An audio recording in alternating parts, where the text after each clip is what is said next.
Hello, everyone. Welcome to Heart Center Tarot. As always, my name is Marina, and I will be your guide for this portion of the journey.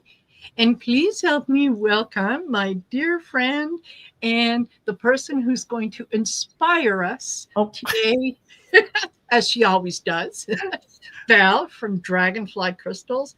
And welcome everyone to the 9th Shine Your Light event. Yay. That's a lot of shine your lights, everyone. That is a lot because these are like 3 and 4 hour marathon events. Yes. So to include all the time zones, basically. Absolutely. Canada, the US. Yes. So absolutely. And it is, I always feel supercharged at the end of it. Yeah. So even though it is a little bit of a marathon, I pick up everyone's energy and it just lights me up. Absolutely. Absolutely. And everyone in the chat too, because I've heard so many people get buzzed and they are flying for a week. So it is a very high vibrational thing. So those of you watching now and those of you watching in the future realize you're getting so many energies because our guides and angels come in. This show is guided by beings who have asked this event to take place, and Marina taking on the mantle of that. This is the portal, gateway, or shall we say container for all of this to occur. And so there are a lot of beings of light that come in. So you're getting not just the talking, it's information, light, activations, recalibrations, a whole bunch of things go on. Everything. And it is, it is always fun. So you know what, the schedule for tonight is us talking about positivity, and we've got some great folks that are going to be joining us. Viviani, who's in the chat. Hey, Viviani. She is going to be one of them. Yay. And doing a little bit of a presentation for us, which is going to be fabulous. Excellent. And I've got Sun Psychic Jean is going to be joining us. Psychic Jean. Yes. And at some point, Trish James is going to be in. Mel Dewar is going to come in. I'm just going to be clapping away for this whole lineup. I know. Yeah. Daphne, Relax with Daphne is going to be coming in. Oh, hello, Gerald of Tarot Stash. He said, I'm sorry I wasn't able to join this session. I'm out and about. You out and about all you want. You're allowed to do that because, for those of you who don't know, check out Gerald's channel. He is constantly busy with something. So the fact that he's taking time off. And so many fun things. And by the way, Gerald and I are doing a manifestation in the quantum field class. You can still sign up for September 14th at dragonflycrystals.store if you're so inclined. For a tiny price of $39, you will learn secrets of manifesting, and you will be able to manifest. So absolutely, I just had to throw that in there because Gerald does such a fabulous job, and I love co-hosting that class with him. Yes. He's an excellent teacher, and just an all-around nice guy. So he is. He has his porch light on. Oh, perfect. Thank you. Thank you, Gerald. And who else we got? Julie from Jules Learning to Listen is going to be on. Of course, Diana Bowles and Valerie Bradshaw. And who is going to close us out at the end of the night? The one and only Terry Suzuki.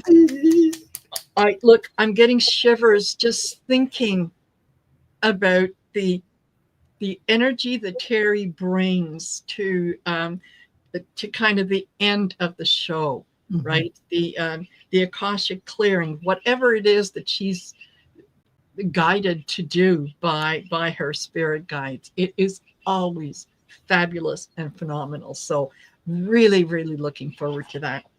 And I will remind you all that I have everyone that has a channel. I have it in that list in the description of the video, so you can see who it is and check out their channels and so on. So right. Yes, yeah, and please tell us about this event, whatever it is. It couldn't come at a better time. How long is it? Hope Suzanne, are you talking about the class that Val was mentioning, or are you talking about the Shine Your Light event? Because I will explain it to you. Okay, so Gerald and I do, it's about an hour and a half, more like 2 hours on Zoom for Gerald and I. And the Shine Your Light is a marathon. 4 hours. Count 4 hours. Yeah. And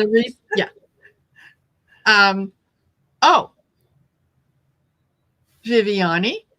Okay, if you can send me your channel.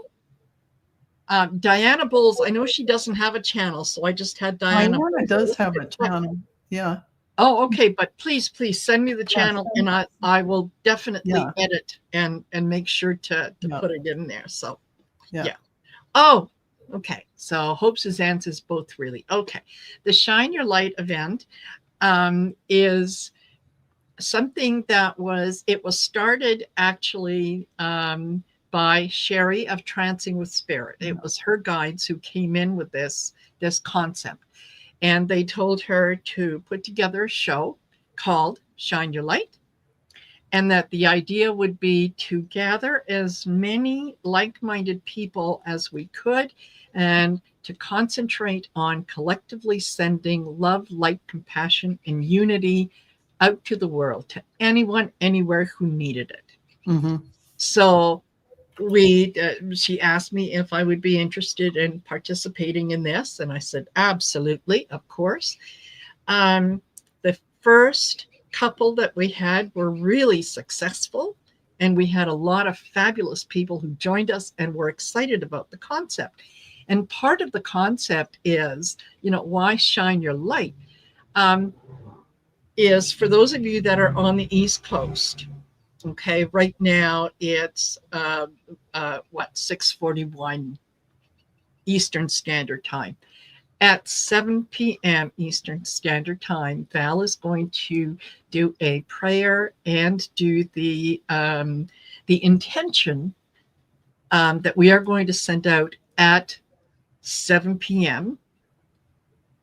And we're going to ask all of you to participate by turning on your porch light, putting a lamp in the window, put a battery-operated candle in the windows, something where you shine your light.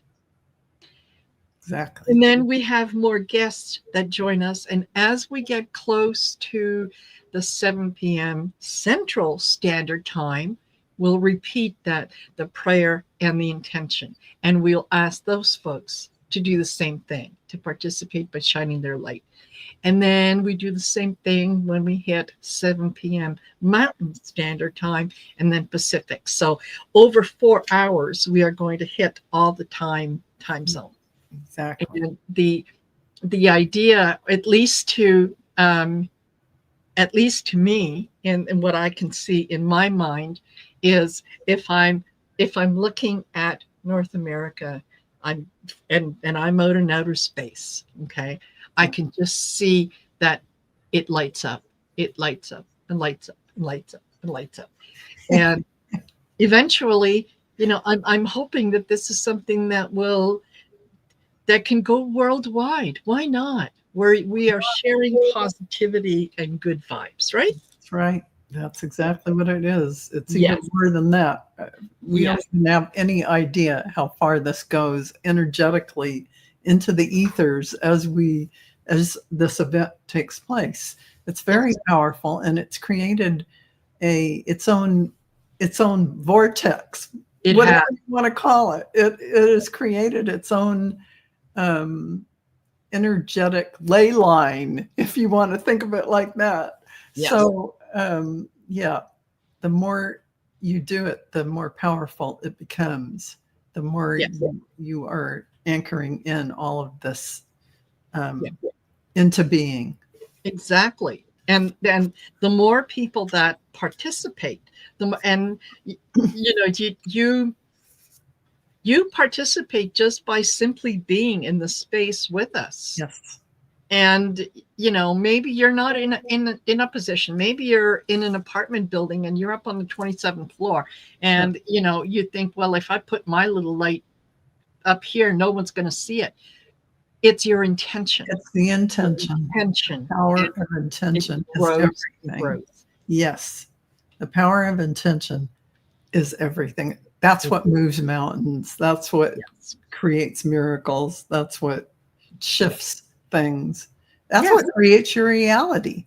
Every day, every moment is what. Exactly. But let's have conscious intentions and not let our subconscious create our reality, and we will create a new a new earth. Yes. Yes, exactly. So, there's.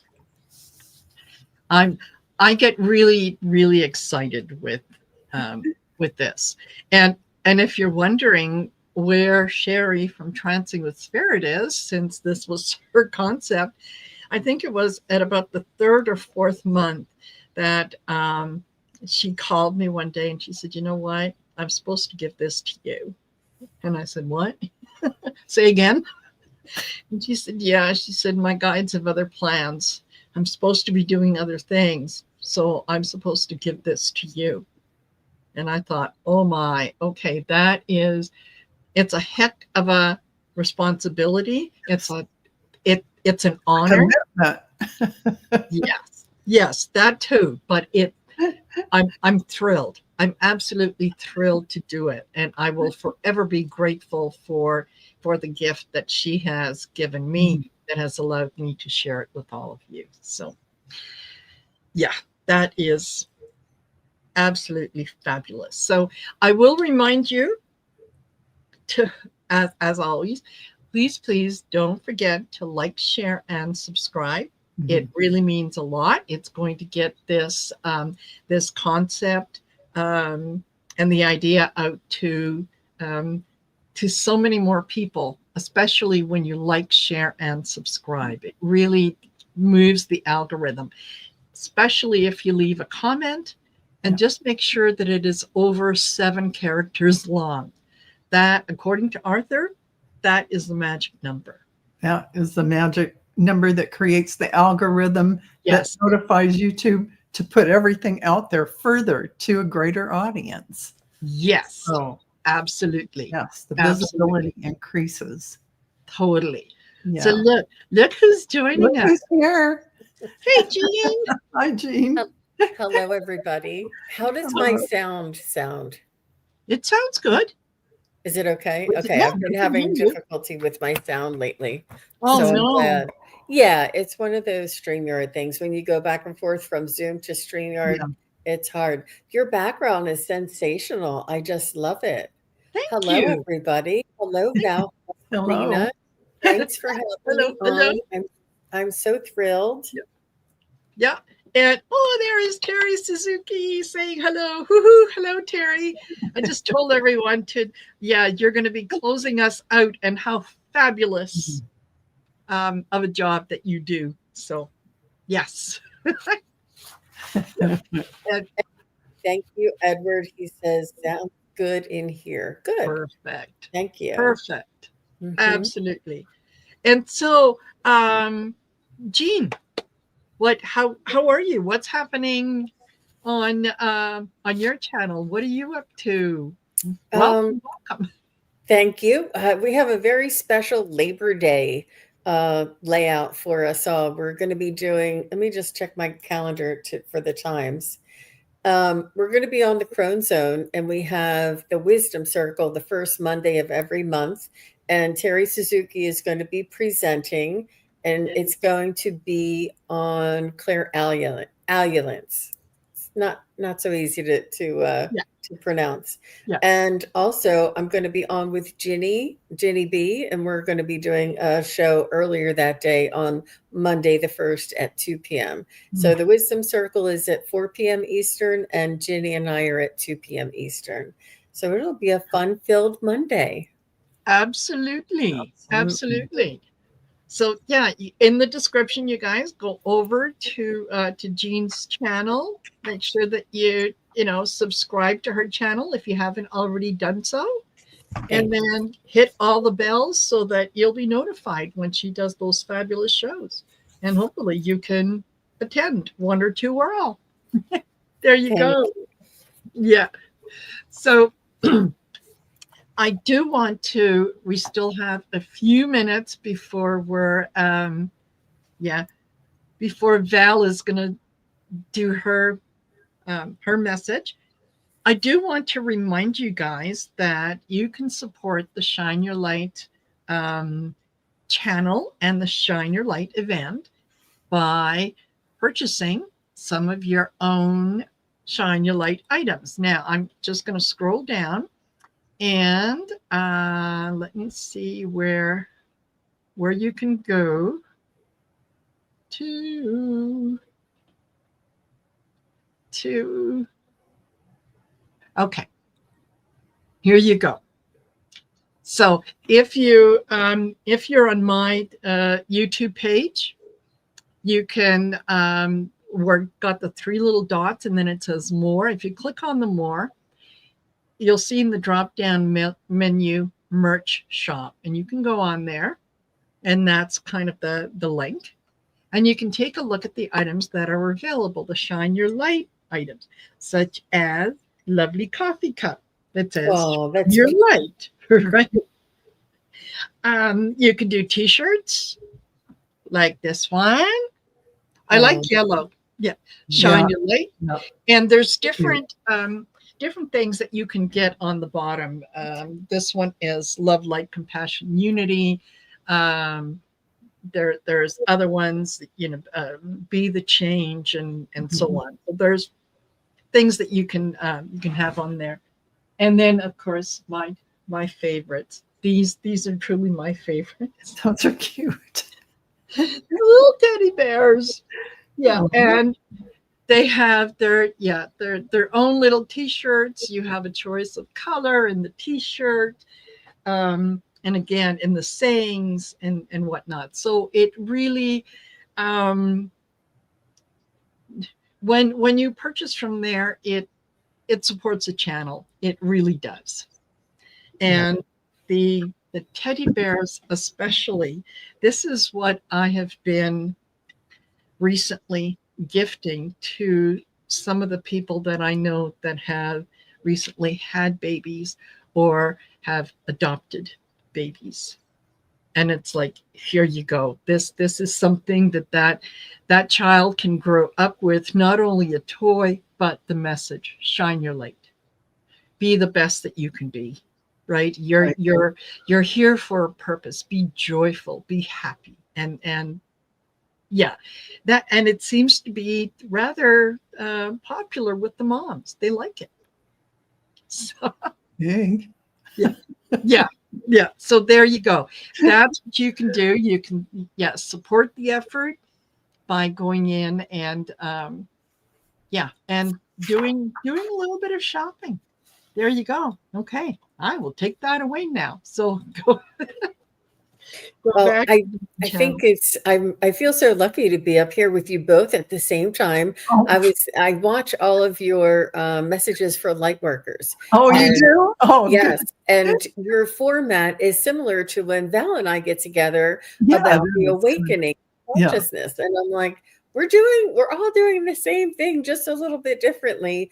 But I thought it's just funny that we're all here together, and it's the shine your light. I think that really has a lot of meaning to it. But it really does. It does, because there's, that the message that we are sharing with people, and we want them to realize that this what is happening around us is but a moment in time, that we are each part of the divine, and we are all part of each other. There is no, us versus them, that kind of thing. And that humanity, I think, as a whole, is coming to realize that we are more connected than we are separated. And the more that we share that message with our viewers, and hopefully they share it with someone else, we're going to create that beautiful world that we want to see, where, yeah, compassion, where empathy, where, love for everyone is going to be the first thing that we think of, instead of the last thing that we think of. So thank you, Jean, for doing that. I think that would be absolutely fabulous. Yeah. We have to definitely do it. Yes. Yes. Yeah, totally. So we're getting close. Oh, okay. I'm whenever I'm doing shows or readings and I start to get with the itchy nose, it's, yeah, spirit is definitely around, and it's starting the little vortex of inclusion. So yeah, if you see me doing that, yeah, that you know what's going on. Yes, yeah. You know what's going on. So, yeah. Oh, thank you, Cajun Proud. That is very kind of you, and may that be returned to you 1,000-fold. Absolutely. Yes. Okay. So, Val. Yes. Do you want to? Yeah. Start us off with that prayer and intention. Okay, everyone. So, since we're just starting off, let's go ahead and take 3 deep breaths so you open up to really receive all the energy from this prayer of intention for the Shine Your Light event. So take that deep breath in. Imagine light filling your heart and holding that breath at the top for a moment. And exhale through your mouth slowly, and imagine light filling your whole entire body as you do. And then take another deep breath in. Imagine that light filling your heart. Holding that breath at the top, and on the exhale, filling your body and your room and your city and your state, and in fact, the whole world with that light. And on that third and last breath, take that deep breath in, filling your heart with light. Pausing at the top and exhaling as you visualize that light flooding from your body out into the multiverse, into infinity. And this is who you are. Beloved source of all light, infinite creator, monad of pure radiance, we gather in this sacred moment with open hearts and clear intention. We stand as vessels of light, ready to shine with the brilliance of our soul's truth. May every heart here be illuminated by divine presence. May every shadow dissolve into remembrance of love. May every word, thought, and action today be guided by wisdom, compassion, and truth. We intend this gathering awakens the spark within us all, a spark that becomes a flame that becomes a beacon that lights the way for humanity's highest good.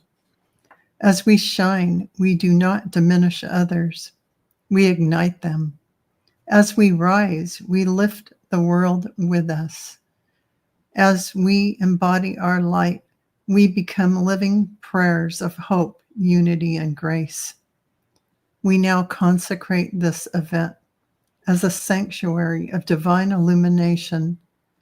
So it is, and so shall it be. It is done. Amen. Okay. Amen. Okay. Thank you, Val. You're welcome. And Fabulous. I'm going to sneak on out of here, and while you guys take on over for the rest of the film, I'll be back. Yes, exactly. Well, all right. We'll see you in an hour, Val. Bye. Bye. And Julie M64, thank you very much. That is very generous of you. Very kind. And yes, serendipity must be honored. Yes, ma'am. So, yes, you guys are coming in, and this is fabulous. And know that I'm sending out a hug to each and every one of you. So, yeah, thank you for being here. So, Jean, how do you stay positive?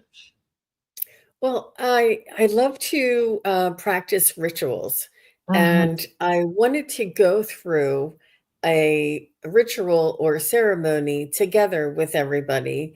And if you want to, play it back or write it down, it's not any gatekeeping or anything, and it's really just a one variation. What I'd like to do is to go over what opening a sacred space might sound like or be like, and what we could do to sort of enhance it. And I wanted to go through it because it really does raise your vibration. But Yes, honestly, Marina, I wanted to do the chakras and the auras and all that. I'm like, yes. no, let's just open the sacred space and go from there. And this way we can chat about it a little bit back and forth. And if you guys had any, things that you wanted to add to it, or things that you've done before in the past, or talk about it, because one thing I do know is that we are not only, or just because our faces are up here on the YouTube, it does not mean that there's so many people out there that have valuable information and are very well experienced. So I love the collaboration of experiencing what everybody else has to add. So I'm just going to go ahead and get started. Yes, please do. And so what the sacred space is it's calling in directions. The directions, there's 4 directions: the east, south, west, and north. And along with each direction, there is an element that goes along with it. So east is the element of air, south is the element of fire, west is the element of water, and north is the element of earth. And what we say is, we say calling in the directions, and we're calling in the energies of these directions and of these elements. So it also means that we acknowledge and we welcome and we thank in prayer the energies associated with each direction and element. And we ask them to join in the proceedings to offer support and guidance. So we're inviting in each element, each direction, the spirit of the east, the spirit of the water, the spirit of the air. So this is what we're bringing in, the energy, we're asking them to come in. And this practice is often used to open any, group ceremony or even a private ceremony of your own. It helps us to reconnect with our ancestors, because this is a very long time tradition. It's an indigenous tradition in many cultures throughout the world. And it offers us the sense that we are participating in life rather than life happening to us. Yes. And it brings us back into connection with Mother Earth, primarily, ultimately. And grounding is a very real way to awaken our consciousness And those words are music to my ears. Awaken consciousness. Yes. It really does. We think, well, why does bringing in the earthly elements raise our consciousness? It helps us to hone in to the hum of Mother Earth and to raise our own vibration and get to the very basic element of our own self as well. It's awakening our consciousness to our intimate connection with this incarnation or our divine connection. It also brings us into a state of reverence and gratitude, which is they are empowering us to begin the ritual and the ceremony. And it's really, I used to do it all the time when I was in a little bit more of the shamanic energy healing practice. And it's so beautiful. It's so it's a and it's very diverse. There's everybody does it just a little bit differently, and it's really beautiful to make it your own. So Absolutely. what I would like to say is after each calling in the direction and element, what I would like to do is to add an action step after each element. So, like east is air, and after we call in the direction and the energies of the direction and the element, want us to just take a deep breath and honor the air and then release it. And then so on. Like when we do the south direction is the element of fire. And so after I read the element of fire, we can all either light incense, light a candle, or simply turn on a light, which we do, right? Yes. And so on. And I will direct you towards that. And this is just a suggestion. If you don't have these things, right beside you, that's fine. But I just thought it was really interesting. So if you want, I'm going to go ahead and yes, call in. Yes. The direction of the east, which is air. Hear me, guardians of the east, the element of air. We call you tonight with open heart and clear voice to offer thanks for the wind that brings inspiration and plays with our thoughts, for the ability of communication that offers us with the power of understanding, for the new dawn that greets us and offers a place to begin anew, for moments of poetry, song, and story that blossoms within. We thank you for the breath that gives us life. And then I invite you all to take a breath at whatever is comfortable for you. And we all breathe in through the nose and then out.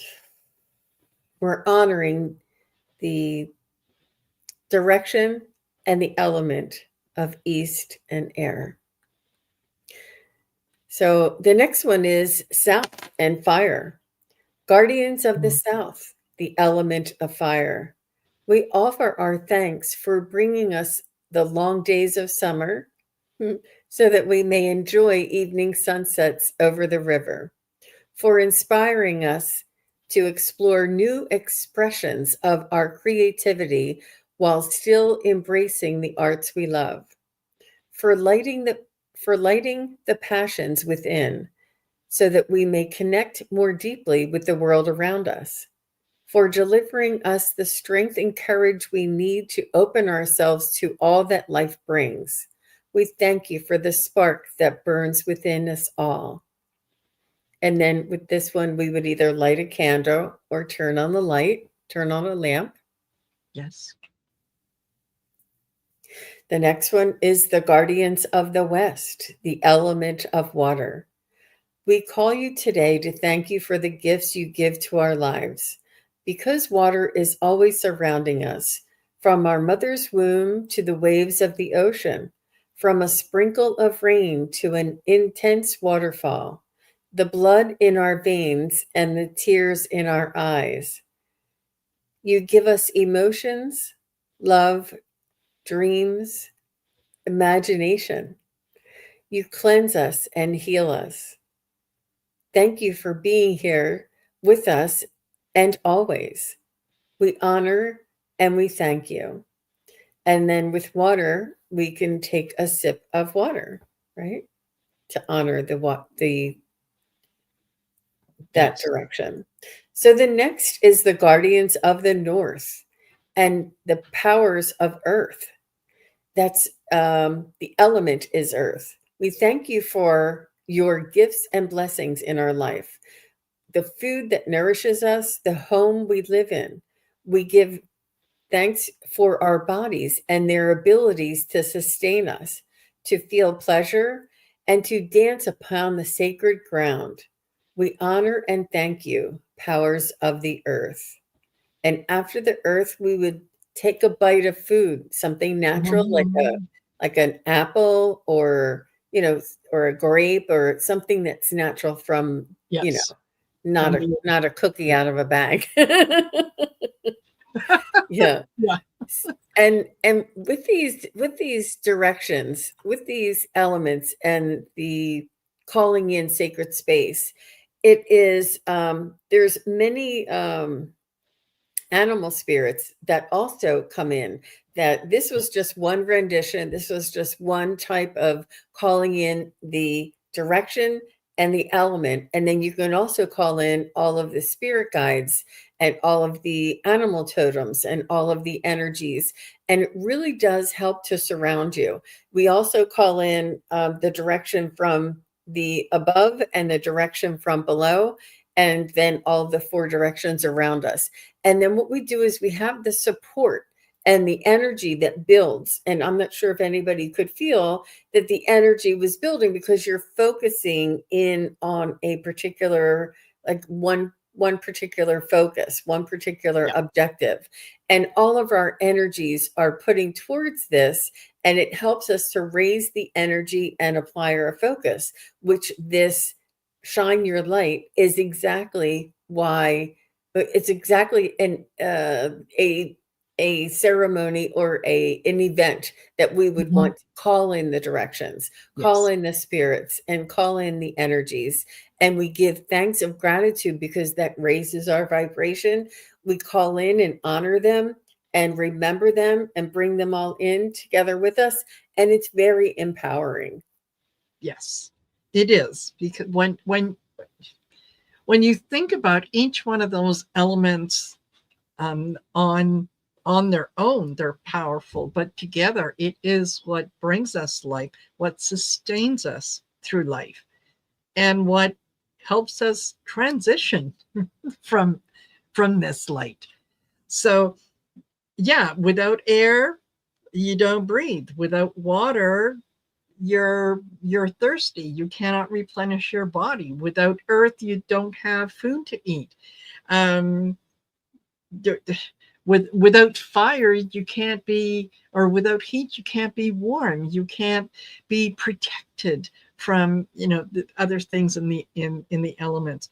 And I like the idea, like you said, of calling and honoring each one, because yeah, it is part of the ritual, and the ritual and the ceremony is what gives it meaning. That's where you're putting your intention, and the earth can feel it, and you can feel it, right? That you're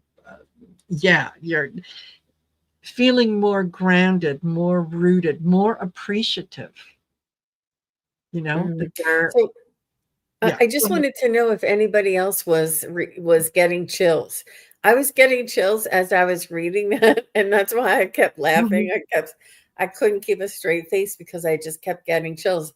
And the chills for me is like a confirmation yes, of, calling them in and that they're here. And I can feel my own vibration rising, and just with Val's, invitation and prayer on the way in was very uplifting and empowering as well. But absolutely. I think it's important for us to go back to basics, to remember, um, Mm-hmm. Try and I know that some people do. Some people, I was watching uh, a show earlier, and this woman was practicing being a minimalist.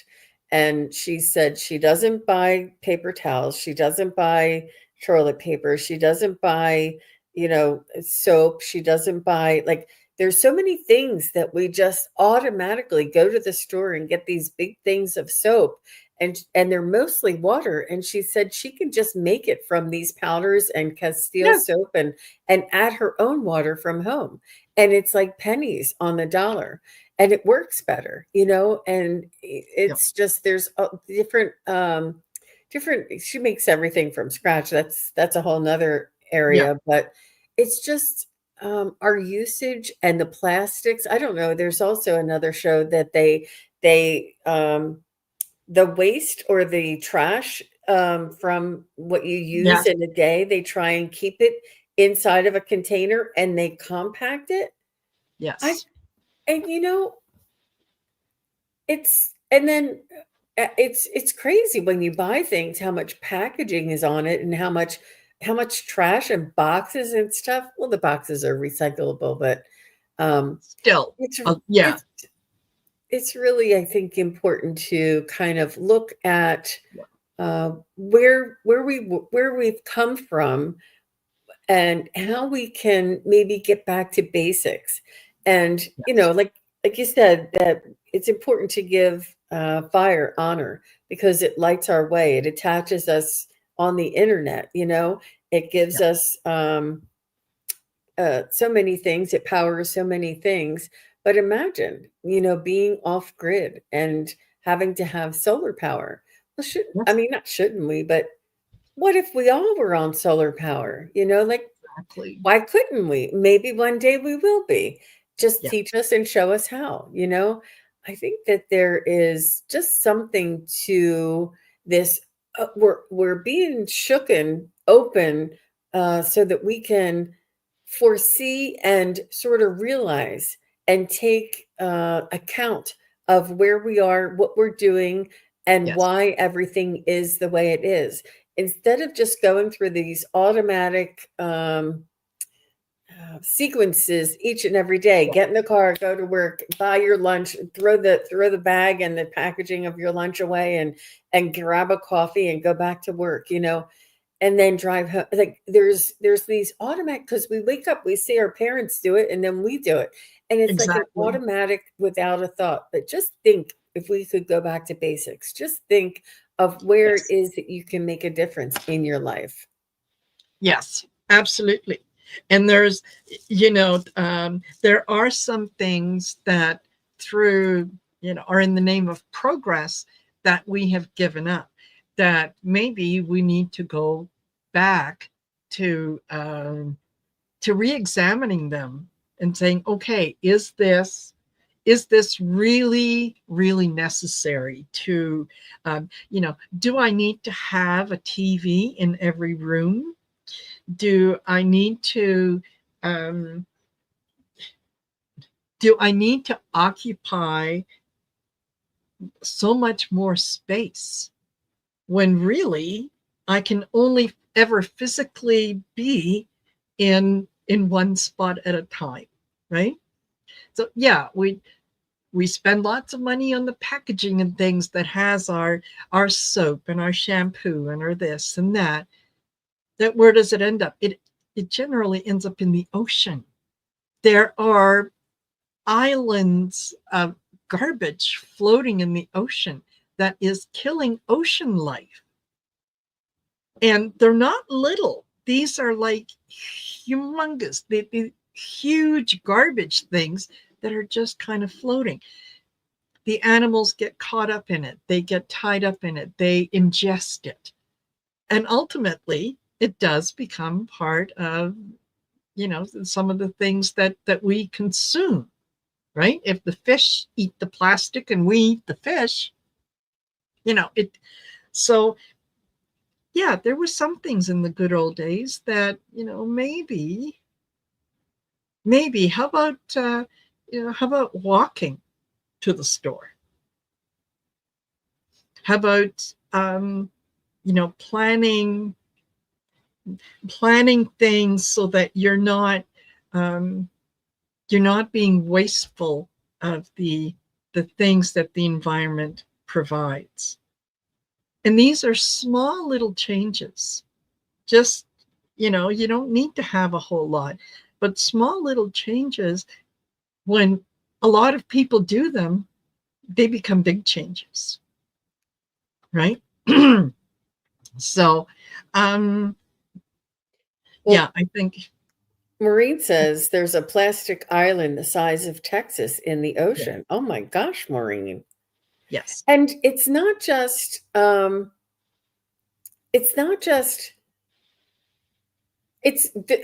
we save money, Yes. like it's more economical and it's better for us, not all those toxins. And I don't know about you, but the dishwashing liquid is gotten, I have to back off and get the clear kind and the white kind. I can't do the blue or the green anymore. It's so overwhelming. Civil engineers not design communities for walking. Yeah.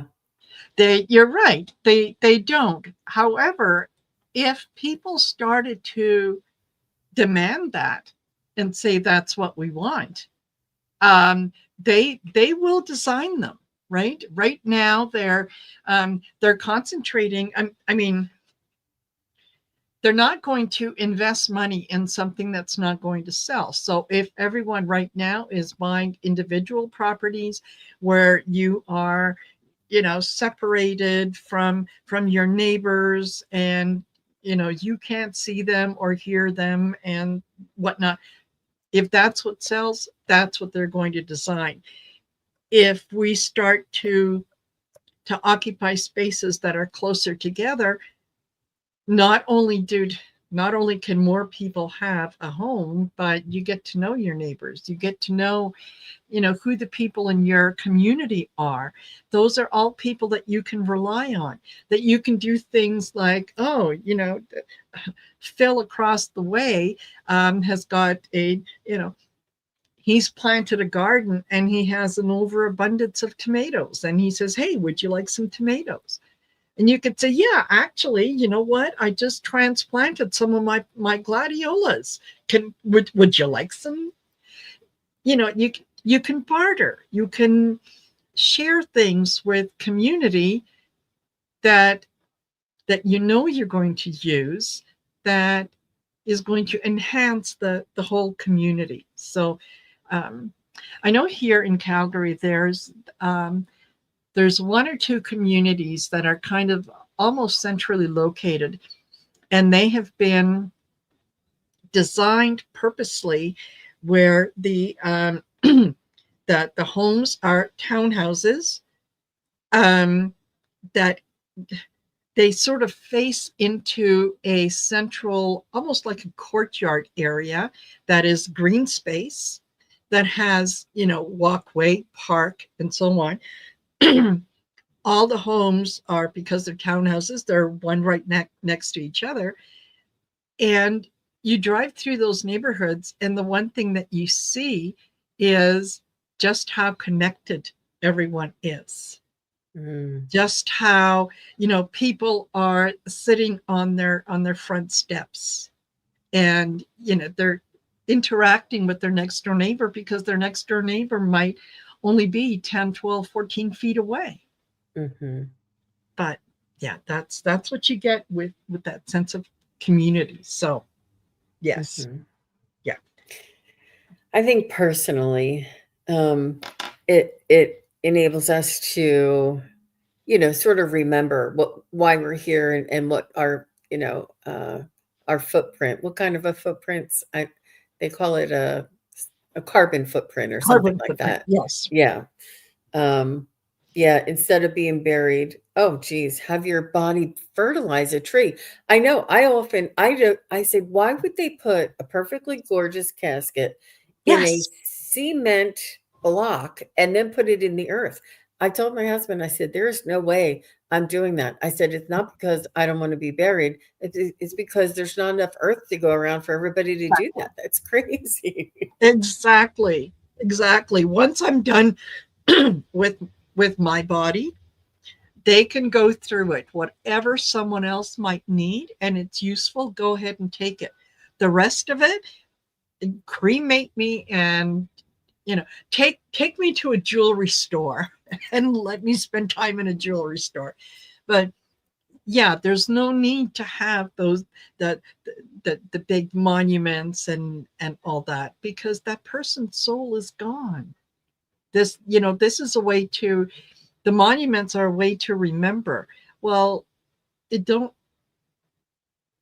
the size of the monument does not equate to the love or affection that you felt for that person. So how about just a little monument, something that you can have in your house or whatnot. But yeah, no, do not put me in the ground. No, use of me what you can and dispose of the rest. And there's so many allergens, like different products that we use. I know when I clean the bathroom, I get such a headache. And I tell my husband, don't buy anything with bleach. And he's like, it doesn't have bleach. I'm like, well, something is in there that gives me a headache. Yes. And it's really bad. And yes, that's my excuse for not having to clean the bathroom. Well, I do. I just make sure it's ventilated. Yeah, no, I get it. I get it. And yeah, K. Muldoon. Yeah, very true. I remember my mom used to say there's no point in going to visit someone's grave because they're not there.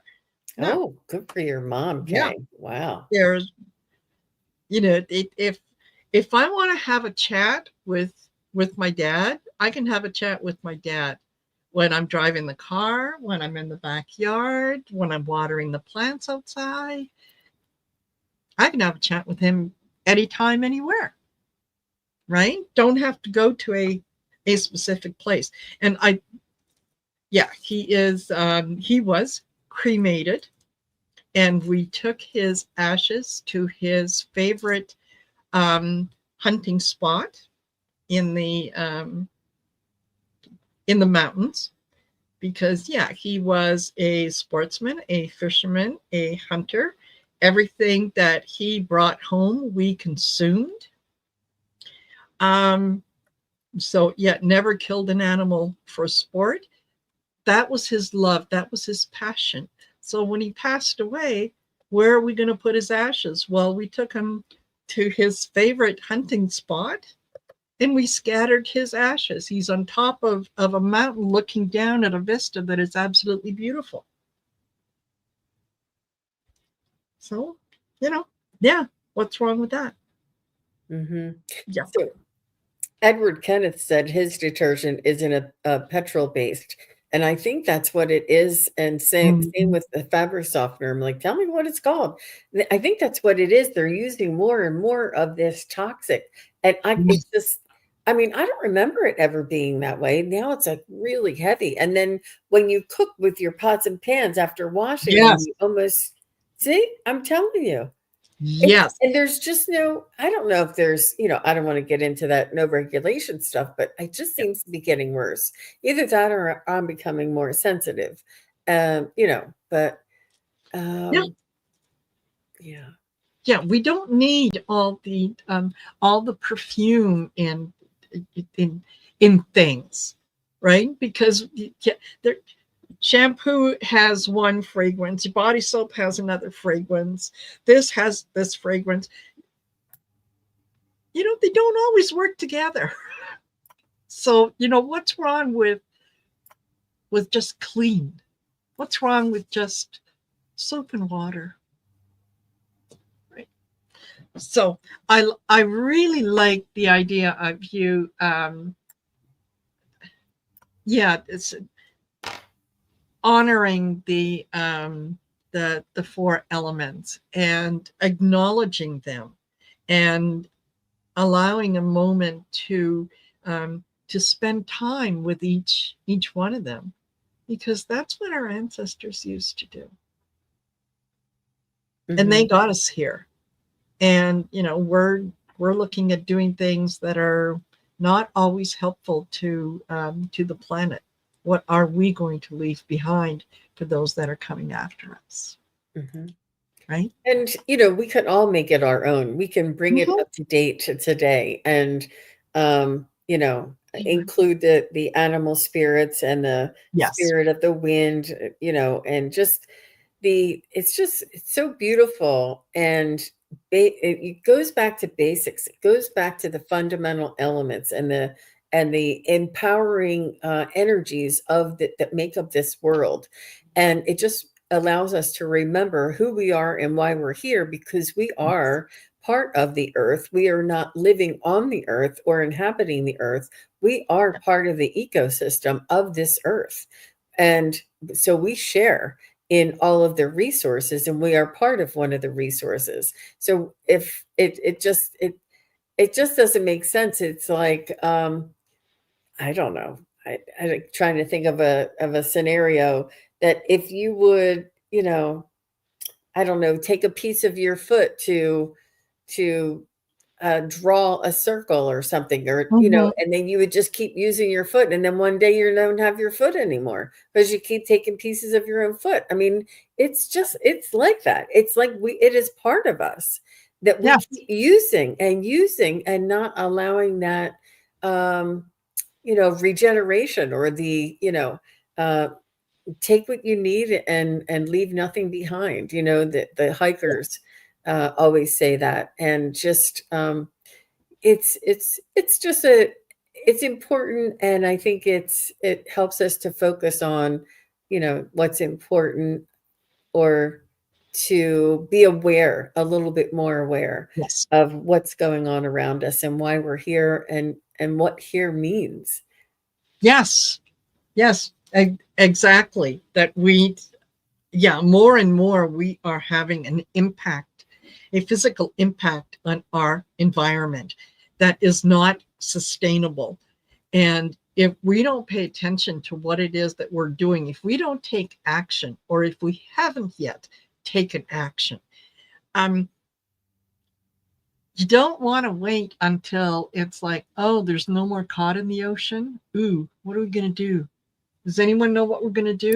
I know, right?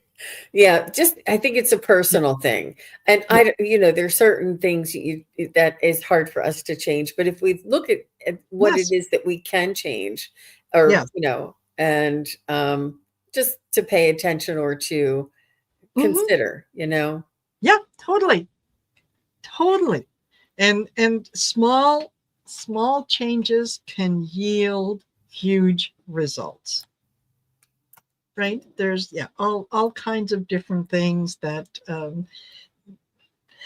I know that there are many organizations that are kind of grassroots organizations, and if you just look for them in your own area, that do like a barter system, uh,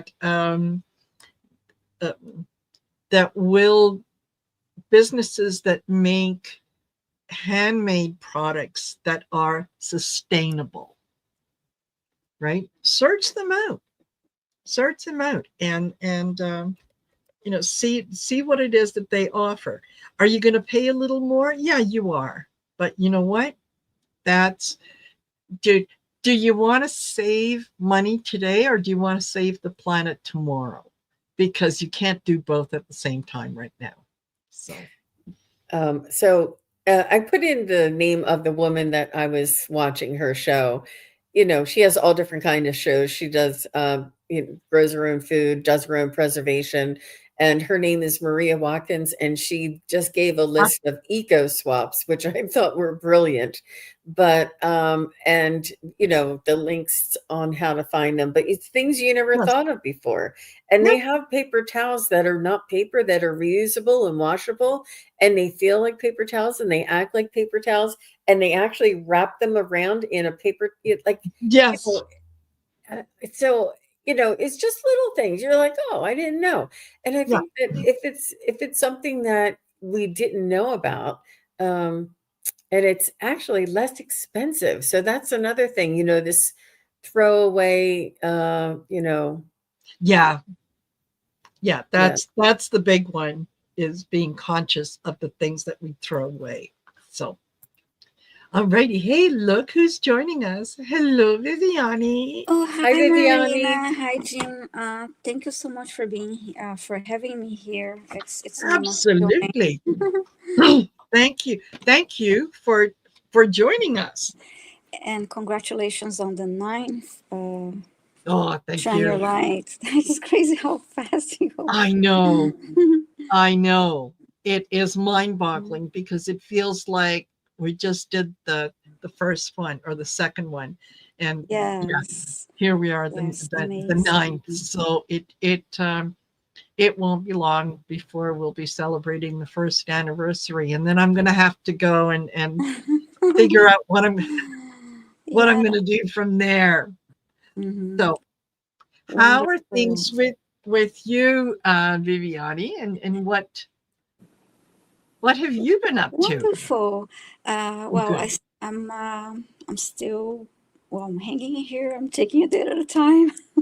My Good. life is a crazy roller coaster right now, but I'm good. I have a YouTube channel. It's listed that it's my name. It's Viviane Haller, and I go live on I simulcast with John Beanie on Mondays and Thursdays at 11:30 a.m. Oh, perfect. time and 8:30 a.m. Pacific and 4:30 p.m. UK time. And it's been a wonderful experience. Almost a year that I've been doing this. I can't Oh my believe it. gosh. Like with John, it's gonna be a year soon, so we're gonna have to celebrate that. So it's been an incredible experience.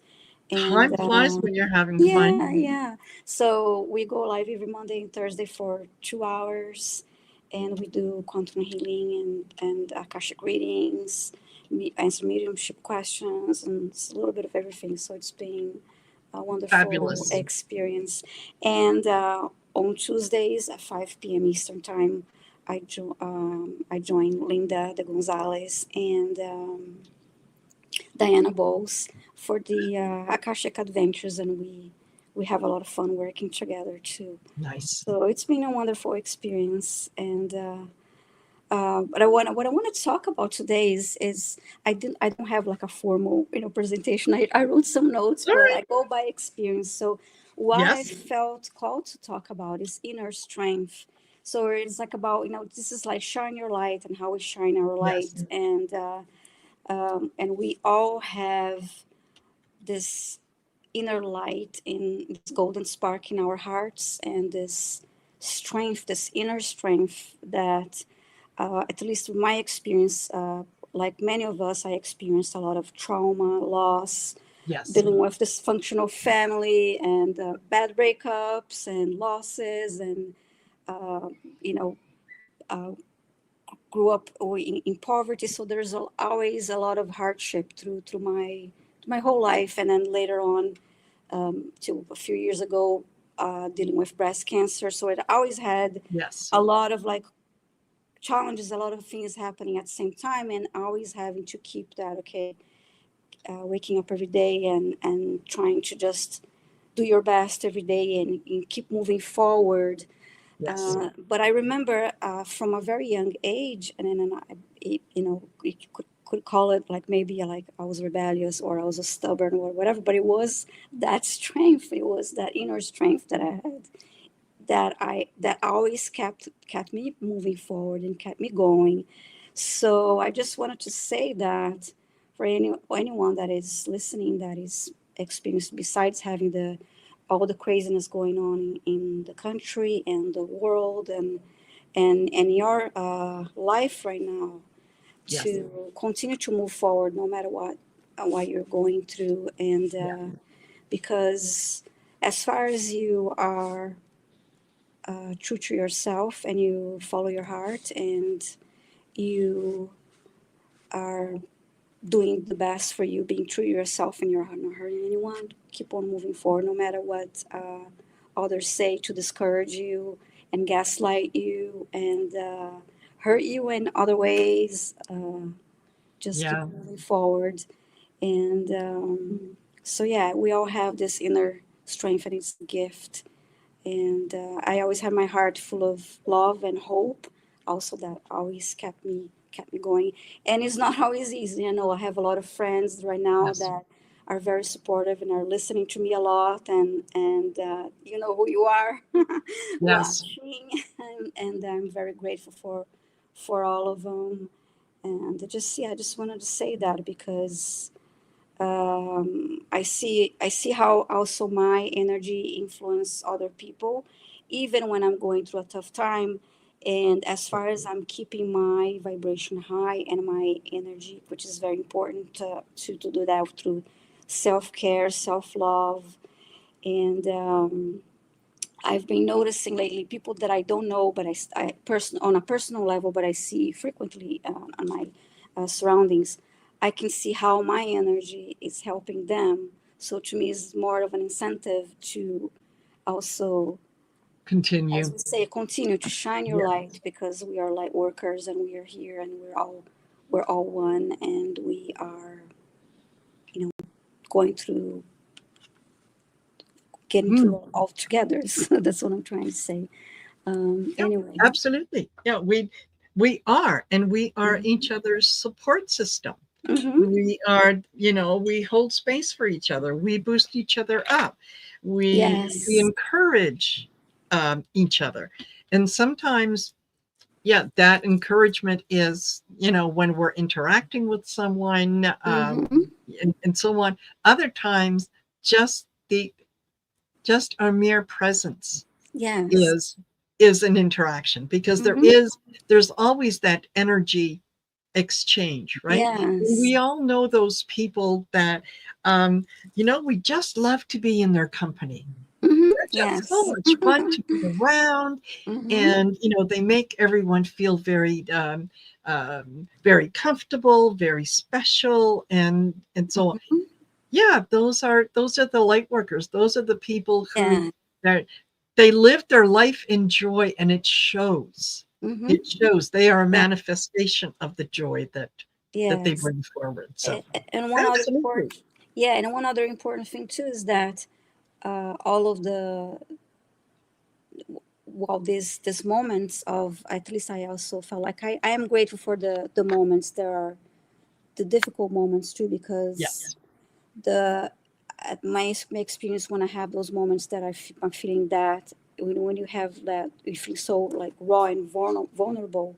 Those are the moments that I really feel like, so my heart is so open and so connected to my guides, and my Yes. higher self steps in, and it's like, okay, another, push you forward, Yes. moving forward. And I love um, when I know that my experience when I'm giving readings and doing healings too, that I can tap into that, when I'm helping others. So that's Yeah, another, I'll say, exactly. gift, another positive way to look at it.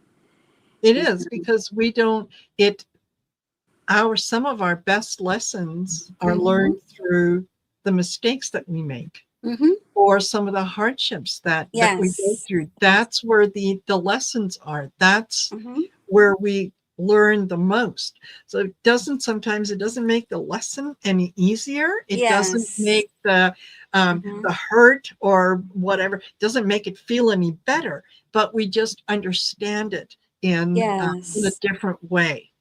And we know that it's all about it's Yes. shaping us to be a better version of ourselves, and to be on Yes. our path and to move forward to become our best selves. And Absolutely. so there's it's not always easy. That, No, it like, isn't. okay, is this enough already? It's Yeah. Yeah. overwhelming at times, but Yeah. yeah, But it's well worth it. It yes. is. It's well worth it. So yes, that's what I wanted to say. Like, keep your inner light strong, and all those trying to dim your light. Just, you don't need them in your life, and all that energy, you don't need any of that in your life, and you can move forward no matter what. Yep, exactly. You can thank them for their time, and Hmm. spiritually, you send them away with light and love, back to the universe, let the universe deal with it. But yeah, don't have to, don't have to really listen carefully to what a lot of other people say, because they are expressing an opinion on a journey that they are taking. Yes. And if they want me to honor their journey, then you have to respect and honor mine, and know that they're two different things, right? It doesn't mean one is better than the other or more successful than the other. It just means they're different, and they're meant to be. They're meant to be. That's the beauty behind it all. Yes. So, and in the meantime, bathe yourself with self-love and a lot of self-care to keep your life stronger.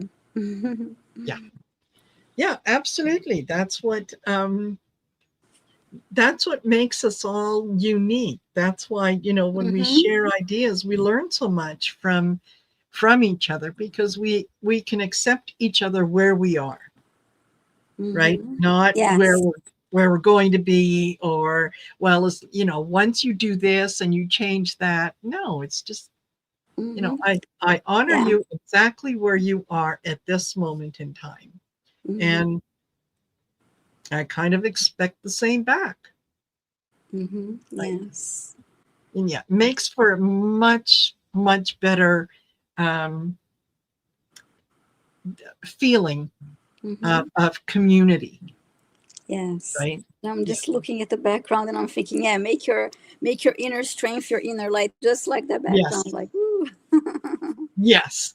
Oh, and I want to mention briefly, when I joined you the first time, I read, it was like a violet flame invocation, and I got asked, and I didn't have the book, but I have, this is where it came from. It's a book by Elizabeth Clare Prophet.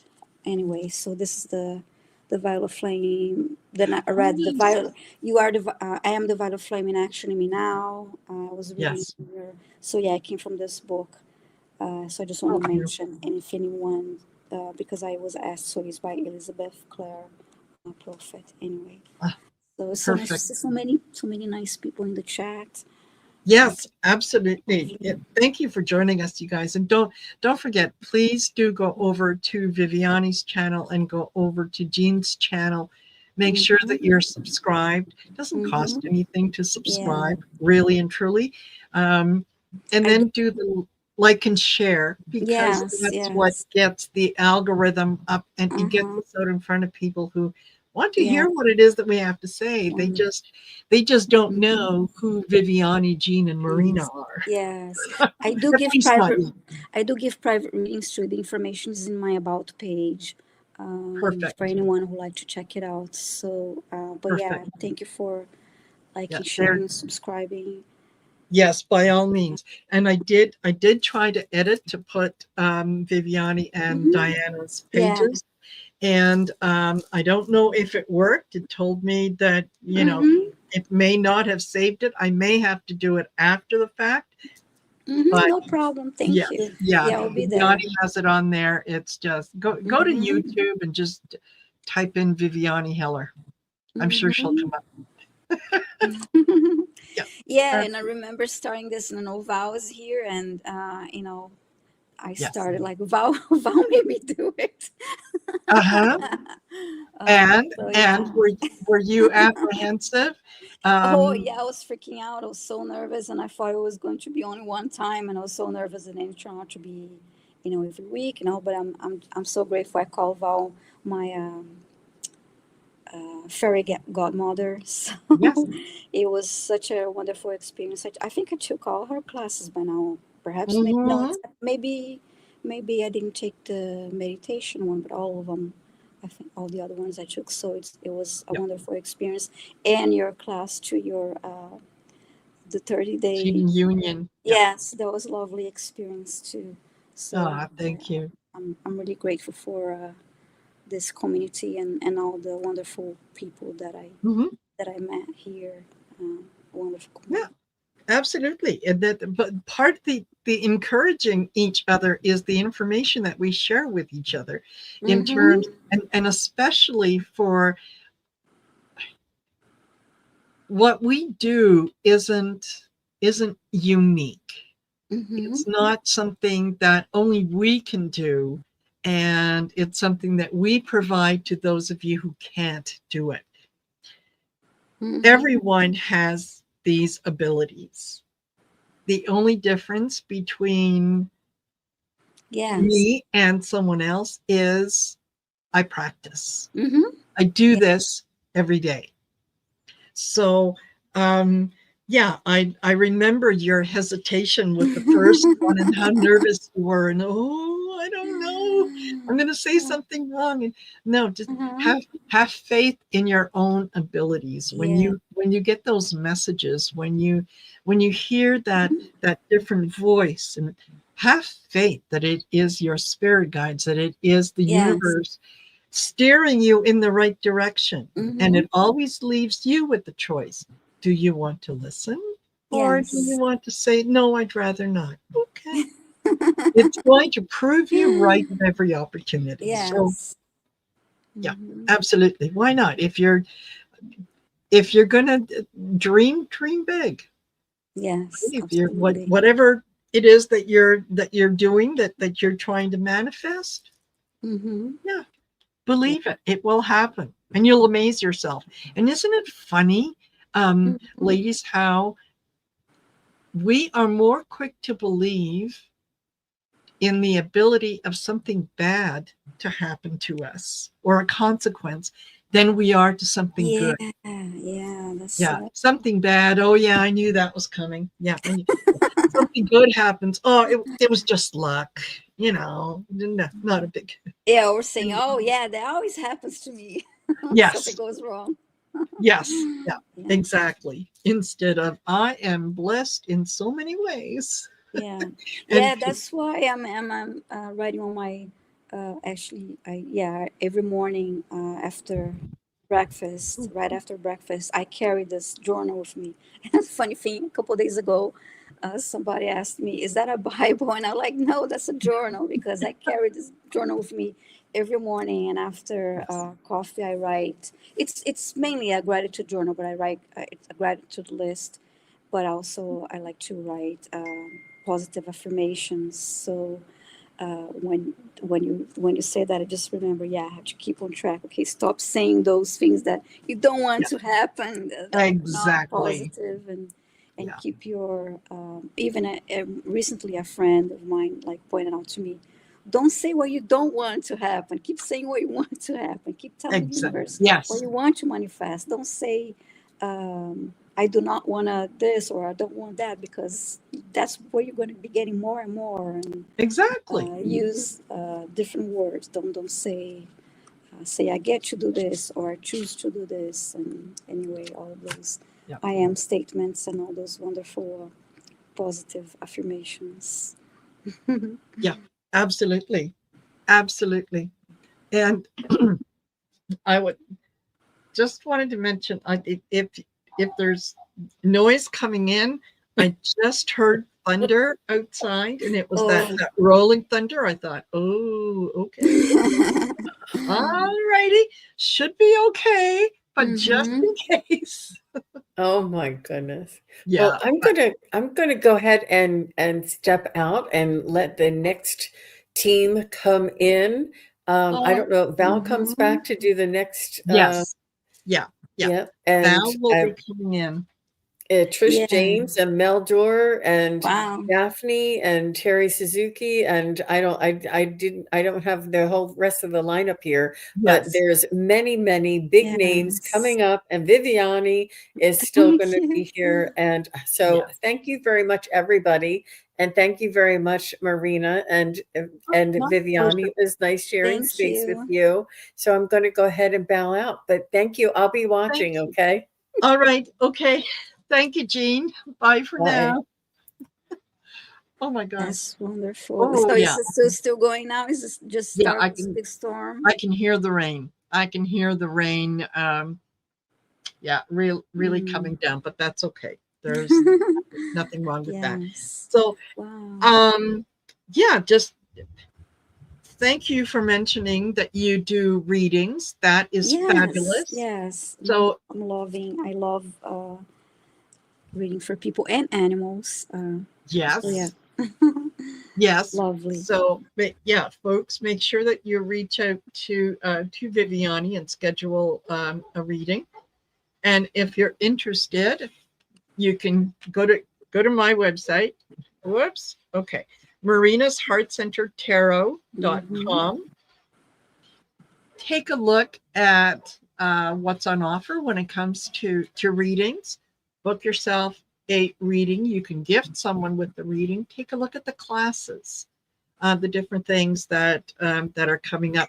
And I will give you guys a heads up that if there are courses in there that you're interested in taking, consider September as the month that you want to do it, because prices will increase in October. That's just the cost of doing business.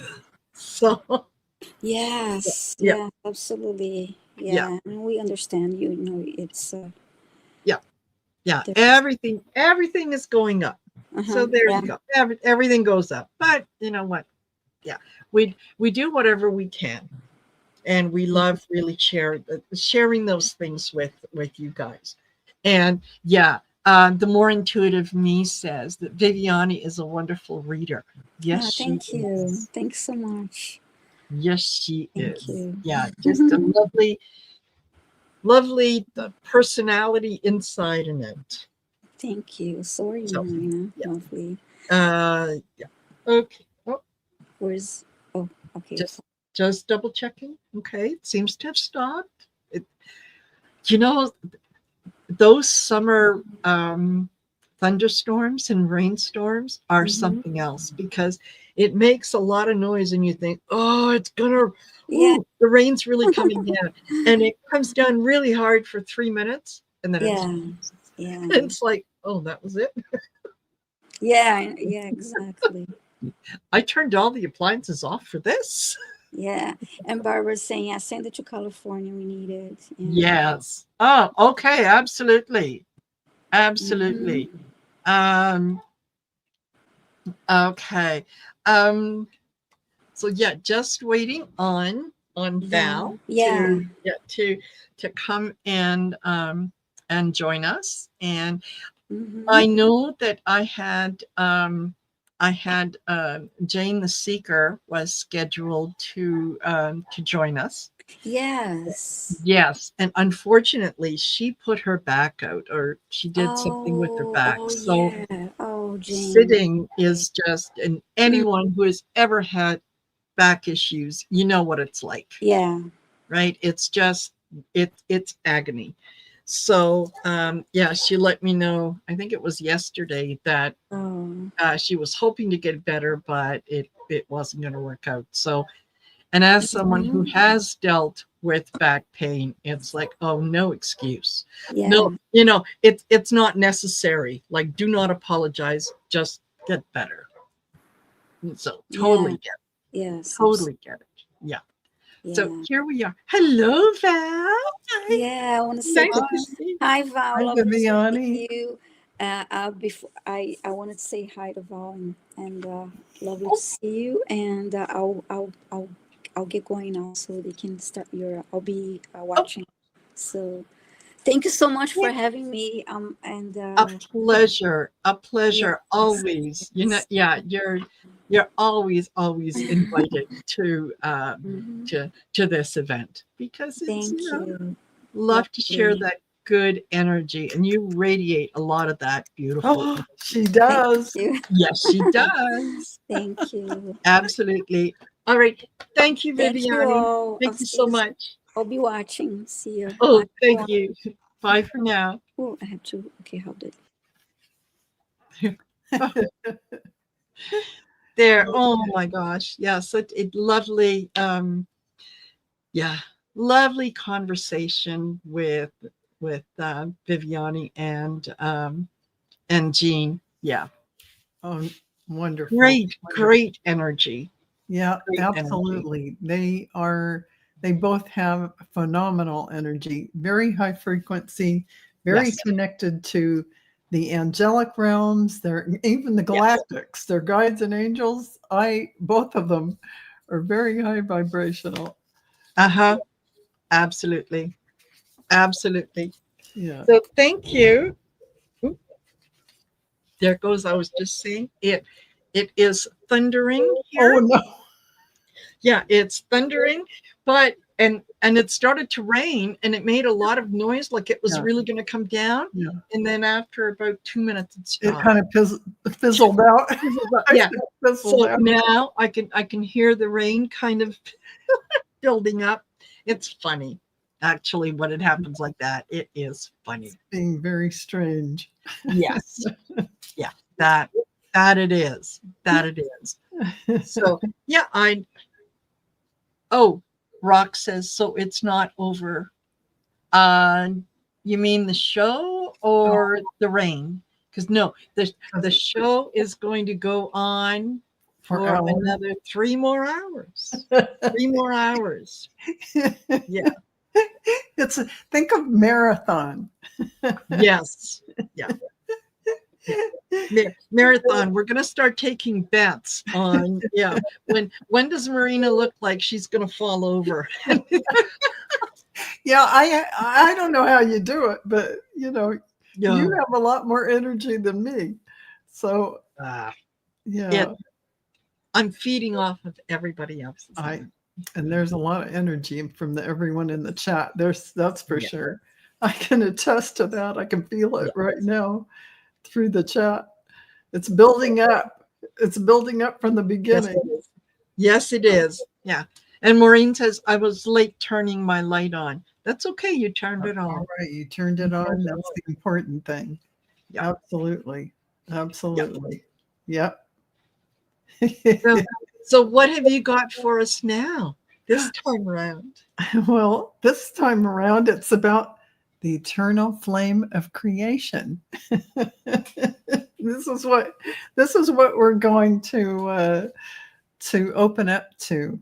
So all of you've already taken your breaths, and if you haven't, take some more. I'm not going to guide you through it, but yeah, you know how to breathe. Breathe it in because you're opening up to receive. Beloved source, eternal flame of creation, we now gather in the radiance that has already been ignited within this circle of light.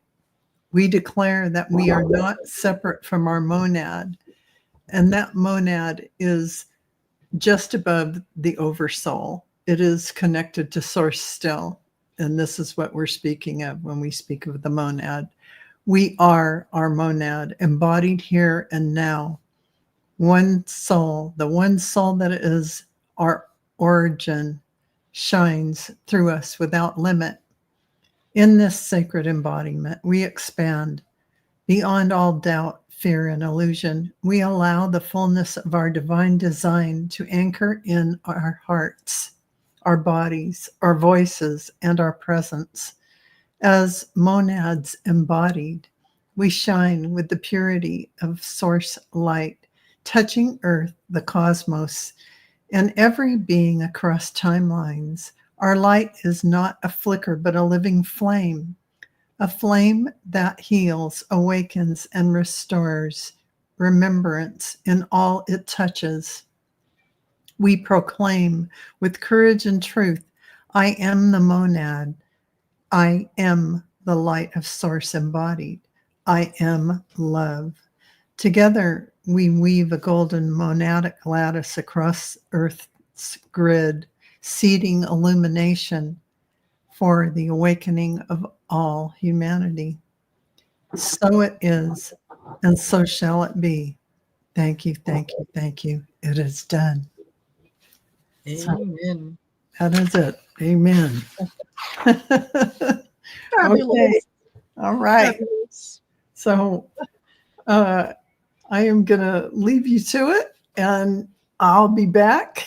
You'll be back, yes, and I'm going to be I'll be holding the reins for the next Yeah, little while, yes, which is okay because it's going to give me a chance to talk a little bit about, you know, the website and the merchandising. Please do so, because everyone's going to want to run and get a Shine Your Light bear. Let's just say it. And a t-shirt for themselves so they can have their bear and their t-shirt. Exactly. The bear has a t-shirt, but you're going to want your own too. Exactly. Exactly. Thank you, Val. Okay, all right. Well, bye-bye. We'll see you in a bit. Okay. Yeah. So there you are, you guys. There's yeah, if you go to my merch shop, which is, and I'm going to try to put it up here. There you go. So go to my YouTube channel, and when you see the there's a little description, and then it's got 3 dots, and after the 3 dots it says more. If you click on that, if you click on the more, and scroll down, you're going to see the merch shop. So go in there, take a look, and see what's on offer. There's the love coffee cups, of course, t-shirts like the one I'm wearing, teddy bears. Look, this is my go-to gift now. When I hear that someone is pregnant or has just had a baby or has adopted a new baby, that's my go-to gift, is the little bear that the child can grow up with, and the positive message. Yeah, shine your light, be your best self, live in joy, live in that love, compassion, unity, and whatnot. So yeah, there you go. And check out the merch store, and we'll take it from there. In the meantime, I'm going to bring someone on stage. And my goodness, good morning, Miss Hi. Hi, everyone. So I've been loving the show. I've been watching. Oh, thank you. Thank you. It's great. It's so beautiful to see all these high vibrational people sharing their energy and their skills. It's amazing. I know. I love it. And I'm thrilled. I'm thrilled that you're able to join us because, you know, I'm kind of a girl fan. So, you know, I wouldn't miss it. I actually woke up this morning with a headache. I get so many of them. So I woke up at 5 o'clock this morning with it. I said, no, there's no way that I'm not dealing with that today. I took 10 tablets early this morning at 5 o'clock, and I thought, I'm not missing this, not for anything. So, yeah. So I had no idea what I was going to talk about today. And then I thought I better take a shower because all my muscles were sore and my neck's out. And so I took this really hot shower, and I was in there for a long time. And I started to think about, because water for me is where I get my energy from. So it's where I connect really well. So as I'm in the shower and I'm fixing the physical problems, I started to think what is people's go-to for pulling themselves out of a funk or a slump or that negative kind of energy? Because today it's all about sharing light.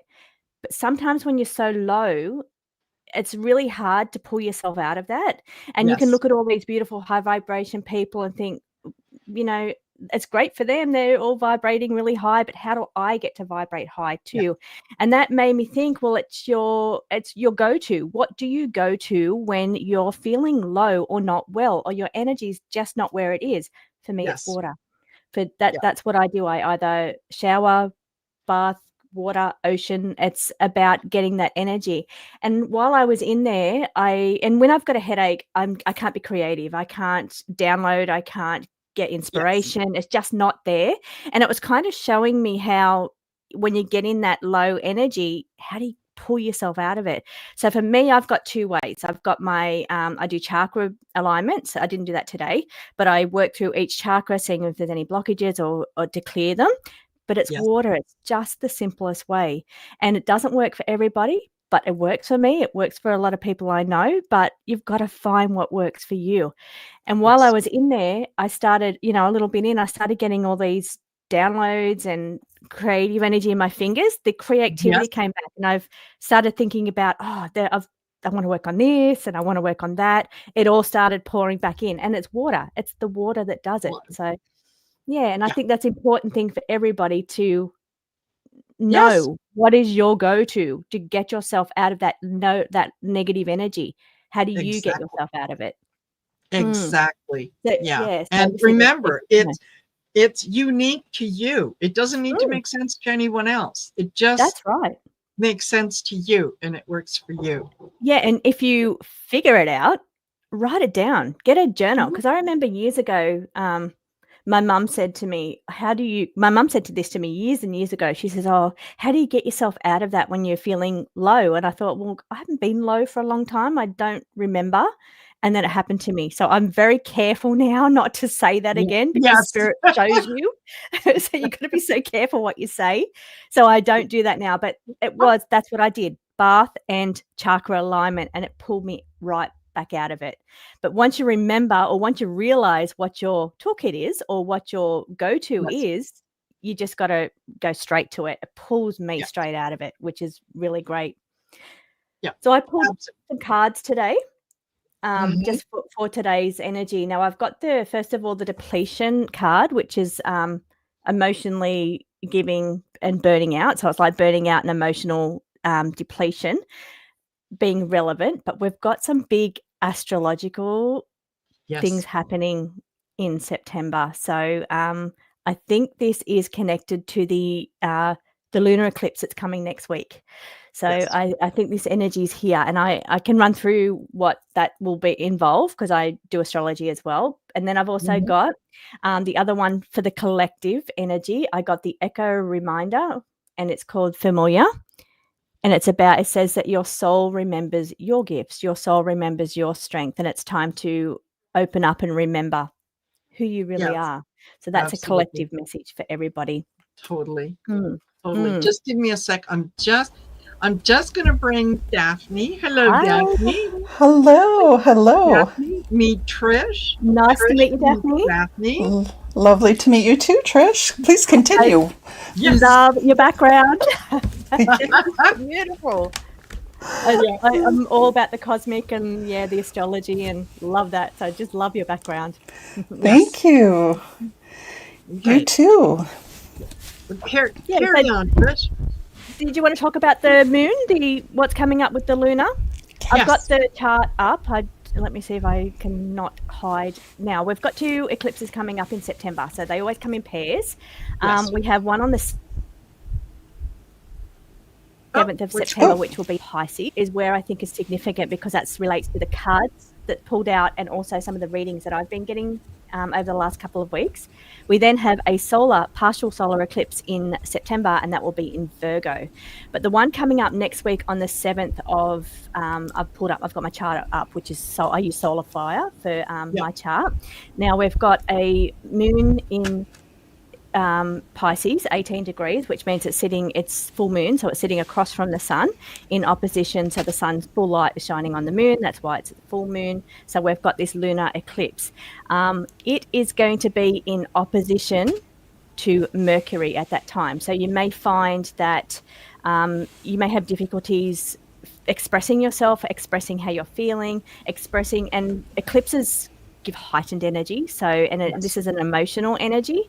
So it's a great time to release karma, release grudges, release that emotional depletion or grit kind of energy. But because it's got that Mercury in opposition, it's a little bit of a struggle energy. You may find difficulties expressing how you're feeling, how this moon is making you feel.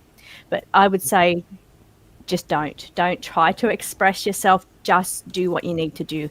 Release the energy, release the what I've been getting over the last couple of weeks in the readings is people hanging on to emotional baggage, Yes. emotional traumas, and something energetically shifting in the universe. I feel this is what I feel, and it's what's been coming up. And I feel this lunar eclipse is going to be really significant opportunity for us to release some of that emotional baggage, the grudges, the trauma, the work through some of the things and just release it, put it out to that eclipse cycle and just say, universe, please take this to lighten my load, lighten my body. And again, the traumas is also one of those things and that holds our energy down, keeps us in that negative kind of energy.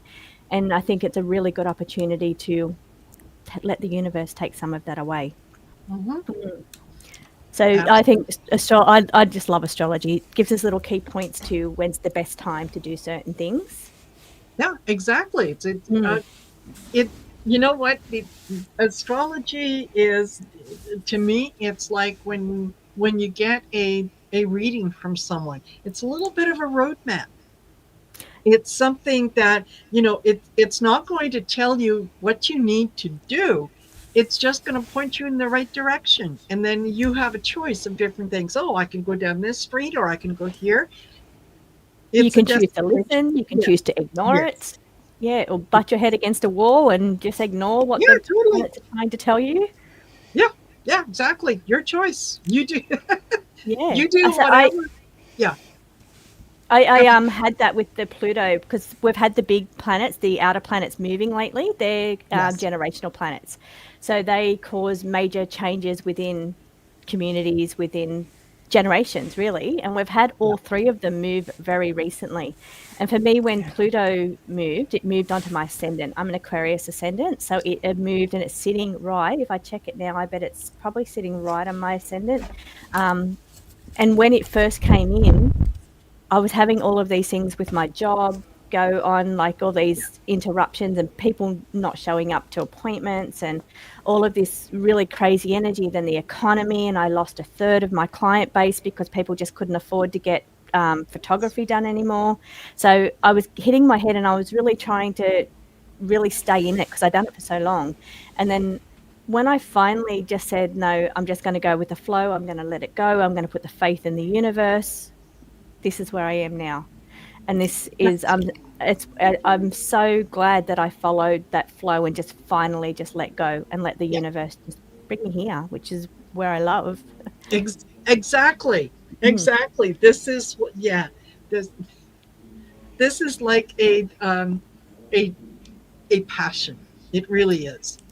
And Yeah. I had a chance to get together for dinner with my sister last night, which was a first in a very, very, very long time.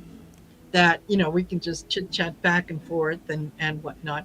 And I said, if I had if I had realized how good life was going to be once I said, okay, fine, you're in control, I'd have done it so much sooner. Yes. Yes. Yeah, yeah, For sure. When you just let go, and it's so yeah, hard to do. It's so hard to it put your is. trust in the universe and the path. But when you do it, it's like amazing. Yeah, yeah, everything falls into place. It's like, oh, okay, well then, yeah. I Yeah. did. I insisted on my way for a good number of years, and it didn't work out so well.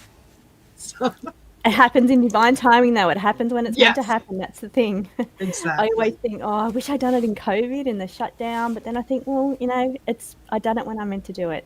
exactly, Yeah, as long as you're following your path. exactly, exactly. So don't go anywhere, Trish. Daphne, welcome, welcome, welcome. Nice to have you here.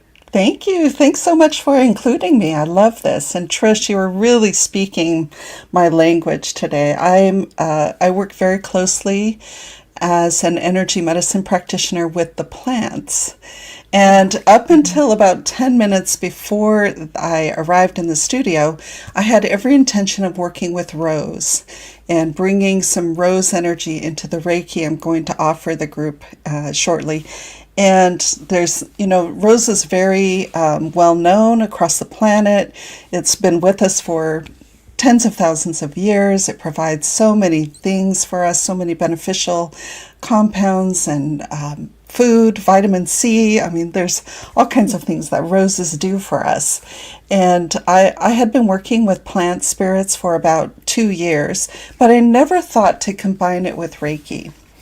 And one time I was working with a client, and in my mind's eye, I'm in a healing space with this client who's in Portland. And the rose came in, a huge rose came in, and it introduced itself as a physician. and offered to help me work on this client. And I was just stunned because nothing like this had ever happened to me before in a Reiki session. And it turned out that, and when I asked Rose why she was there, she said, he's one of mine. And it turned out he lived in Portland, which is known as the Rose City. Right? So, so I had never thought of it. And I think the plant world just took the opportunity to introduce me in divine timing. I was very comfortable with my Reiki practice. I was very comfortable with the work I had been doing with the plants, and it was time to pull it all together. But what you were saying about this upcoming eclipse explains why right before I came here, I said, you know what? I think people need violet. Violet energy is very comforting. Okay, I'm just getting full body chills as I say that. Yeah. Confirmation. Yes, and especially for Marina's audience, your audience, my audience, these are sensitive people who are being buffeted by the energies, not only the astrological energies, but what's happening in our societies and culture in general. It's a really, really rough time for people. So I reached for Violet, and she is just got the softest, most gentle, encouraging, supportive energy. And the whole point of the plant spirit Reiki I'm bringing today is to ease suffering. So the beautiful thing about Reiki is that it goes where you need it to go. I don't have to know what you're suffering from to send you Reiki and have it be helpful and effective. So if anyone out there is enduring a physical suffering, yes, let Violet and Reiki take the edge off your suffering. If you have an emotional suffering, it will go to the chakra that's most closely related to the life lesson you're going through to help support you through that. So, Marina, how much time do I have to offer people Reiki? You know what? Yeah, you've probably got a good 10, 15 minutes. Okay, wonderful. So go for it. Beautiful. We're happy Okay. to receive. Excited. Happy to receive. Yes. All right, wonderful. Well, for those of you who are watching or listening to this conversation, if you would please just get comfortable. And if you're sitting, put your feet on the ground. If you're lying down, just relax. Let the earth hold you. And open your heart to receive this Reiki transmission. And I'm going to just put a drop of violet flower essence into the palm of my hand. And I'm going to include violet in the Reiki transmission that I'm going to send out to you. And the beautiful thing about Reiki is that it transcends space and time. So if you're watching this in a recording, you will receive the same benefits because this is traveling through the quantum field to ease your suffering on some level. So if you would just breathe into it, and if you want to direct the energy to a particular place, you're invited to do that. And if you're feeling comfortable and relaxed and you just want to meet Violet, see if you can perceive the soft and gentle energy of Violet. A small plant, but so incredibly beautiful. You might even remember the first time you met a violet. Perhaps you saw the sun sparkling on its petals. You notice the really luscious green of its leaves and how it's very modest and grows in patches of shade, in dampness. There's a famous poet who said, "The earth laughs in flowers." And part of the joy of flowers is the variety. Nature did not have to make so many beautiful flowers for us. It could have made a few basic ones and had done with it. But every continent, every country around the world has a special affinity for the plants that grow there, and particularly the flowers. Violet is very widespread, very quiet and gentle, and yet very powerful. So you may be feeling some physical sensations. You might be experiencing some memories that are calling to you. Whatever arises, I encourage you to notice it and let it go.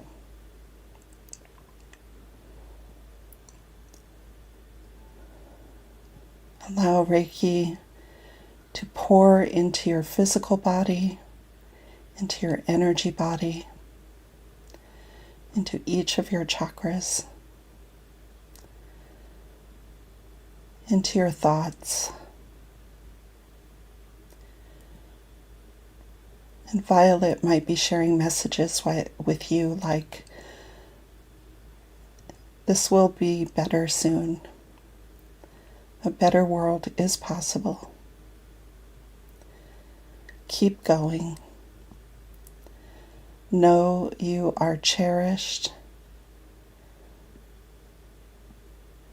Know that you're here for a reason.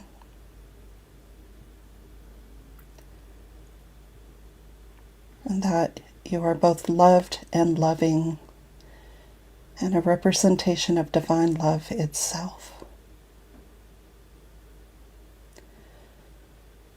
Whoever you are in this lifetime, have confidence and courage that you are here to do exactly what you need to do for your soul's progression.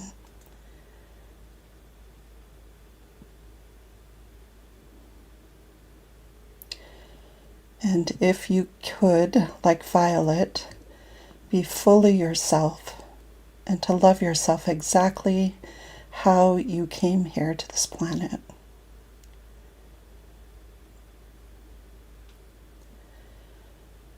And to know, as she's telling me right now, that there are no small lives. There is no small acts of kindness and courage.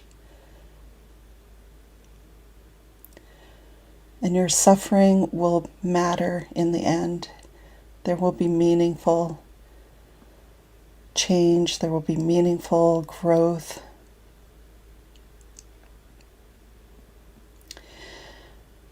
And as you hold this idea of yourself and the idea that you're precious, that you deserve to be here, that your life is a work of art. And as you hold these concepts, allow Violet to reassure you and Reiki to take the edge off any pain, whether it's emotional, mental, physical.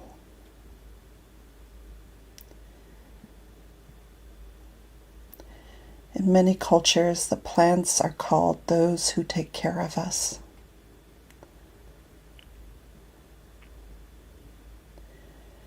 And the plants surely love us. They provide us with so much. I'm going to give you about a minute of silence in which I encourage you to connect with the Reiki energy and with the powerful, loving presence of Violet in this silence.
The persistence of violet, the freshness of violet, reborn season after season.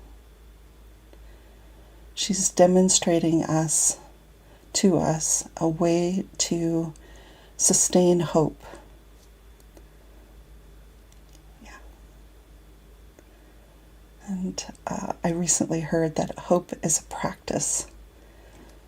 It's not just a wish made. It is what allows us to act.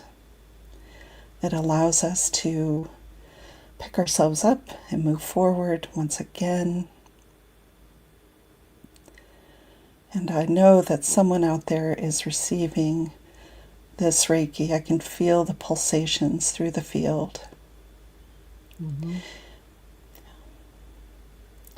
And if you find this supportive and if you find it helpful, you are welcome to replay this section over and over again, even with the sound off.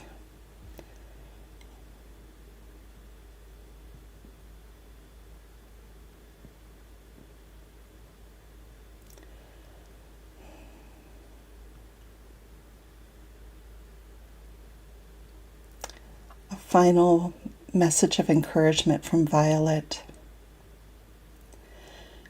The space between one breath and the next is where you can find your true spirit. And listening to yourself inside, feeling for that centeredness, that solidity, that rightness. And no matter if you're as small and every day as a violet, or if you are as celebrated as a rose, all the flowers are here to support us, to show us the love that we receive from Spirit, from the divine love that's translated through the flowers, the love the earth holds for us.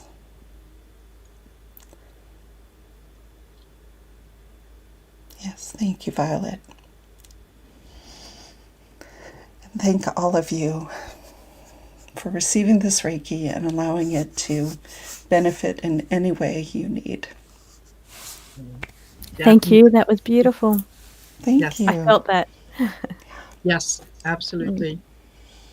Yeah. And it felt very, very velvety. Yes. It just, very, very Calming. soft. Very calming. Yeah. It's a very cool energy from Violet, right? Mm-hmm. Like very heartfelt and loving, but the freshness, Soft the coolness. too. Yeah. It's not loud. It's soft. Yeah. Absolutely. May I read this? Yes, absolutely. Yeah. Hope Suzanne. Thank you so much, Daphne. I saw the violet energy had deep emotional release. Much gratitude and love. It's so important at this time for the emotional release. Really important. Yes. And like you said about watching it back again, I think it's a great idea to watch it back during that eclipse energy. Yes. So because it's just perfectly aligns with what we need to do in that eclipse energy. We have to release that emotional baggage. That's wonderful. Yeah, the flowers never steer me wrong, right? Yeah. If one of them comes forward, there's a reason. It was perfect. Yes. And the other beautiful thing is they align to people's energies. Flowers are so beautiful and they're so vast and different and each have different skills. And it's like us. Everybody has different skills and everybody shines and every flower shines in its own way. Absolutely. Now, is there any correspondence between astrology and flowers? Are there any relationships? I've never thought of that, but I've never really looked into that. I know that different signs align to different parts of your body, but I wonder if different parts. I've never really got into flower energy. Probably do. I wonder if different flowers align to different parts of your body, which then would correspond to the matching zodiac. Yes. Yeah. Yeah. I wonder if anybody knows. Yeah, or they could even be affiliated with the houses, right? Like I'm thinking of hibiscus. I don't know why she's coming to mind, but hibiscus flower essences can be very, very helpful with people who have had either sexual or pregnancy trauma. Hibiscus. So I wonder if that's affiliated with that chakra, maybe that house. What's the But 12th fourth house is house? your family or childhood traumas, as well as where your fourth house energy. Yeah. So maybe it could be aligned to childhood energy. Yeah, Hmm. the traumas Me. depending on what age your trauma Yeah. was. Oh, that's a good point. Yeah. So Mm. I mean, there is a flower and an affinity for every need that we Yeah. have, emotional and mental, physical. So, and it doesn't have to be the same one because there is a lot of ways you can use one plant like rose you could use for almost anything, right? Yeah. Because it holds so many energies, right? And especially related to the divine feminine, Yeah. to You would goddess have energy. your relationships too, with Rose Yeah. being seventh house relationships, but then you feel it's kind of loud being your public face, your 10th house. So your role in life, your public face. So it feels kind of aligned to that as well. Well, and I'm also thinking about how generous roses are. Like all the beauty is on the outside of the plant, right? Mm. Like you do not have to reach in to touch the rose or to smell it or look at it. It's freely offered. And yet, there's this secret strength to rose. Like if you mess with the canes, you will get a thorn, right? Exactly. Yeah. So, Yeah. yeah, I think they're modeling so much for us, so much behavior, so many ways of thinking about life and moving through this life. But how, we're always encouraged to stop and smell the roses, but how about stopping and talking to them? And even better, listening. Yeah. And the trees. Don't forget the trees. They're very Yes, powerful for communication. Totally. indeed. Yes. Yeah. Totally. Yeah. And once you open up to plant spirits and the communication with plants, you can never be lonely in this world, and you definitely can't despair Yeah. because the plants are so supportive and so loving. And yeah, And it's beautiful for grounding too. I noticed you yes, spoke about grounding already this morning. Well, for me it's morning, for you it's evening. Yes. So one of your Yeah. previous guests spoke about grounding, and the amount of times my cards tell me ground, ground, you have to ground, and yeah. how important grounding is. So, and yeah, plants are wonderful for for helping us to ground. Do that. Yeah. Before the Thank you pandemic very much, shut everything. Liz. That is very kind of Oh, you. Okay. thank you. Before the pandemic, I had an office in a professional building where I saw my Reiki clients, and the reason why I chose that office was because there was this enormous, beautiful tree growing up through the center courtyard. So I would take my clients out there, and we put our hands on the tree and just breathe before I gave them their car keys back. So often Yes. they were just so ungrounded by the time they were done. Oh, okay. It's funny you mentioned pandemic, because that's how we locked down here in Australia for a very long time. Yes. Yes. I gardened. That's what I did. I planted flowers. I planted plants. My whole yard is just full of gardens, and I did that in the pandemic. I So don't think it's any. it was coping. Yes, and I don't think it's any accident that Instagram and TikTok and were filled with people buying houseplants, caring for houseplants, anthropomorphizing them, like calling this plant a she and Yeah. this one a he, right? Yes. Naming them. I named my trees. I planted trees. I named them. Yes. Absolutely. Why not? Do you mind if we read that post out? Because I don't know if these comments are going to go into the replay. It was from Acadian Proud, yeah. You're Yeah, proud. Yeah. Virgo equals Great chrysanthemum. God, she says. Google says Pisces. Virgo, chrysanthemum, Yes. Pisces, water lily, Yeah. Leo, sunflower, Aquarius, orchid, Cancer, white rose, Capricorn, pansy, Gemini, lavender, Sagittarius, carnation, Taurus is lilies, and then Scorpio is geranium, Aries is honeysuckle and thistle, and Libra is roses. That's Interesting. beautiful. Beautiful. Yes. Libra is the zodiac 7th house. So, yeah, roses. Yes. Oh, Yeah. wow. Thank you so much. That, Great information. thank you for sharing. Beautiful. Yes. Yeah. Yeah. Yeah. Totally. Yeah, I know I feel as a Pisces, I definitely feel an affinity to water lily, right? And me with Root. lavender. Yes. Gemini sun. And Oh. love lavender. Yes. Yeah. Lavender is just fabulous for so many things. Yeah. So many things. And we know that the fragrance actually crosses the blood-brain barrier. So it is physically acting on your brain. And that's why calming scents, soothing scents, it's real. It's not just fun. No, it Definitely. isn't. And yeah, I'm a Libra, and I love the scent of rose, especially tuberose. That just most of my perfumes will have some tuberose in there, because that's kind of what I'm drawn to. I would That's love beautiful. to grow roses, but I swear I pick them up and it's like, I'm going to take you home, and I could see the leaves withering. No, put me. So I admire them from a distance, and I think anyone who grows roses, I think that is fabulous. Yes, that's an entire study and discipline unto itself to be a rosarian. But we're lucky. All we need is a little bottle of flower essence, and we're good to go. We don't have to be the gardener. Yeah. And the Community Crowd says that, another site had Taurus equal poppy. Oh, Okay. yeah. So That would make sense. Yeah. So there's someone out there has done some work in terms of, correlating the two.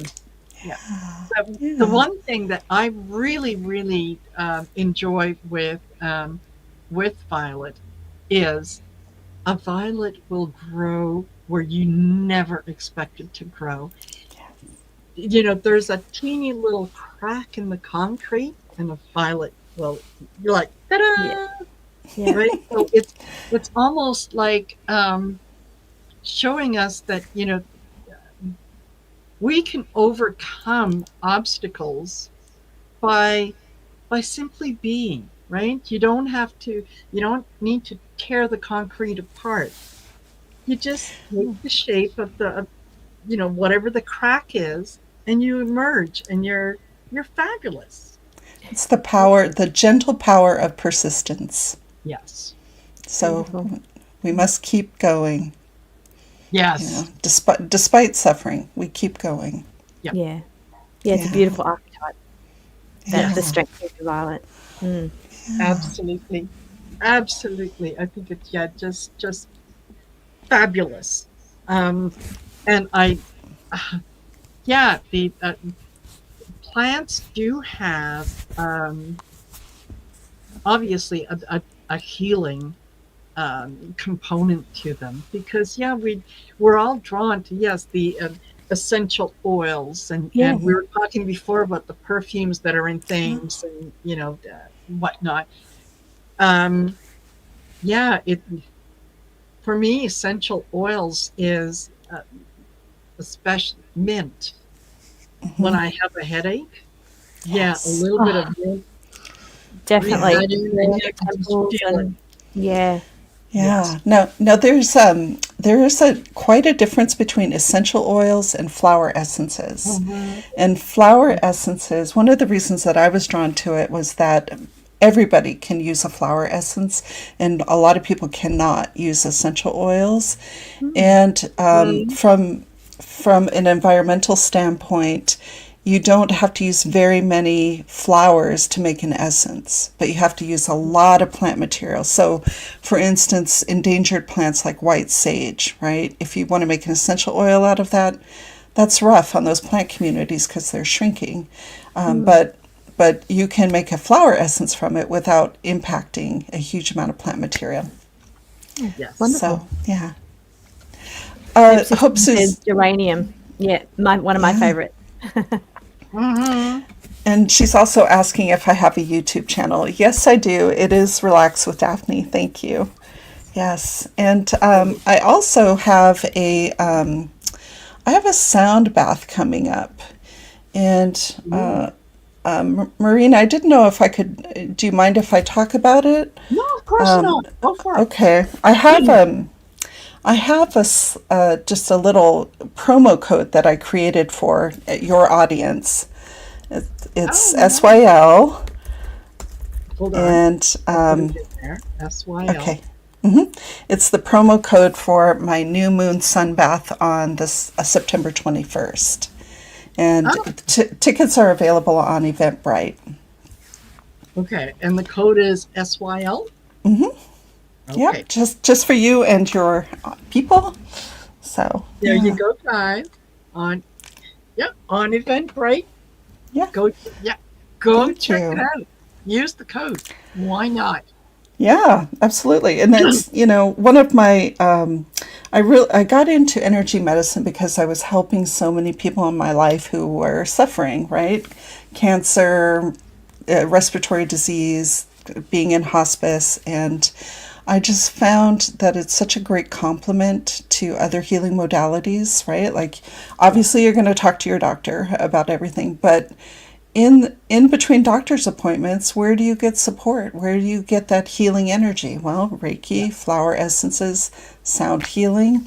So I just love how Reiki is also wonderful for intuition. I did my yes, Reiki quite a few years ago, and I yeah, found just that Reiki 3 when everything went white, and it was like that's when I really my intuition just took off with yes. Reiki. Reiki was wonderful for that reason. Yes. I think Many Reiki opens the doors of perception. I had always been intuitive, but until I went through the Reiki training, Mm. I didn't have the same level of Thing. access. Yeah, Yes, yeah, yeah. So, and then once those doors are open, I mean, mediumship, Akashic records, it's all there. Everything. Tarot, it's all there. yeah, So, yeah. yeah. Everything comes back. Yeah, I Hmm. had there was a good portion of time where I had kind of pushed down my abilities, and then I had a masseuse who did Reiki, and so I had received several Reiki treatments from Yeah, her, and she said, you really should take a course. You really should take, yeah. and she had a Reiki course that was coming up. I think it was Reiki level 1, and I signed up and I took it, and oh man, it was like somebody turned on the light switch. Yeah. Yes. Yes. It was like, Yeah. oh, okay. Yeah, I Yes. get it. I get it. Yeah.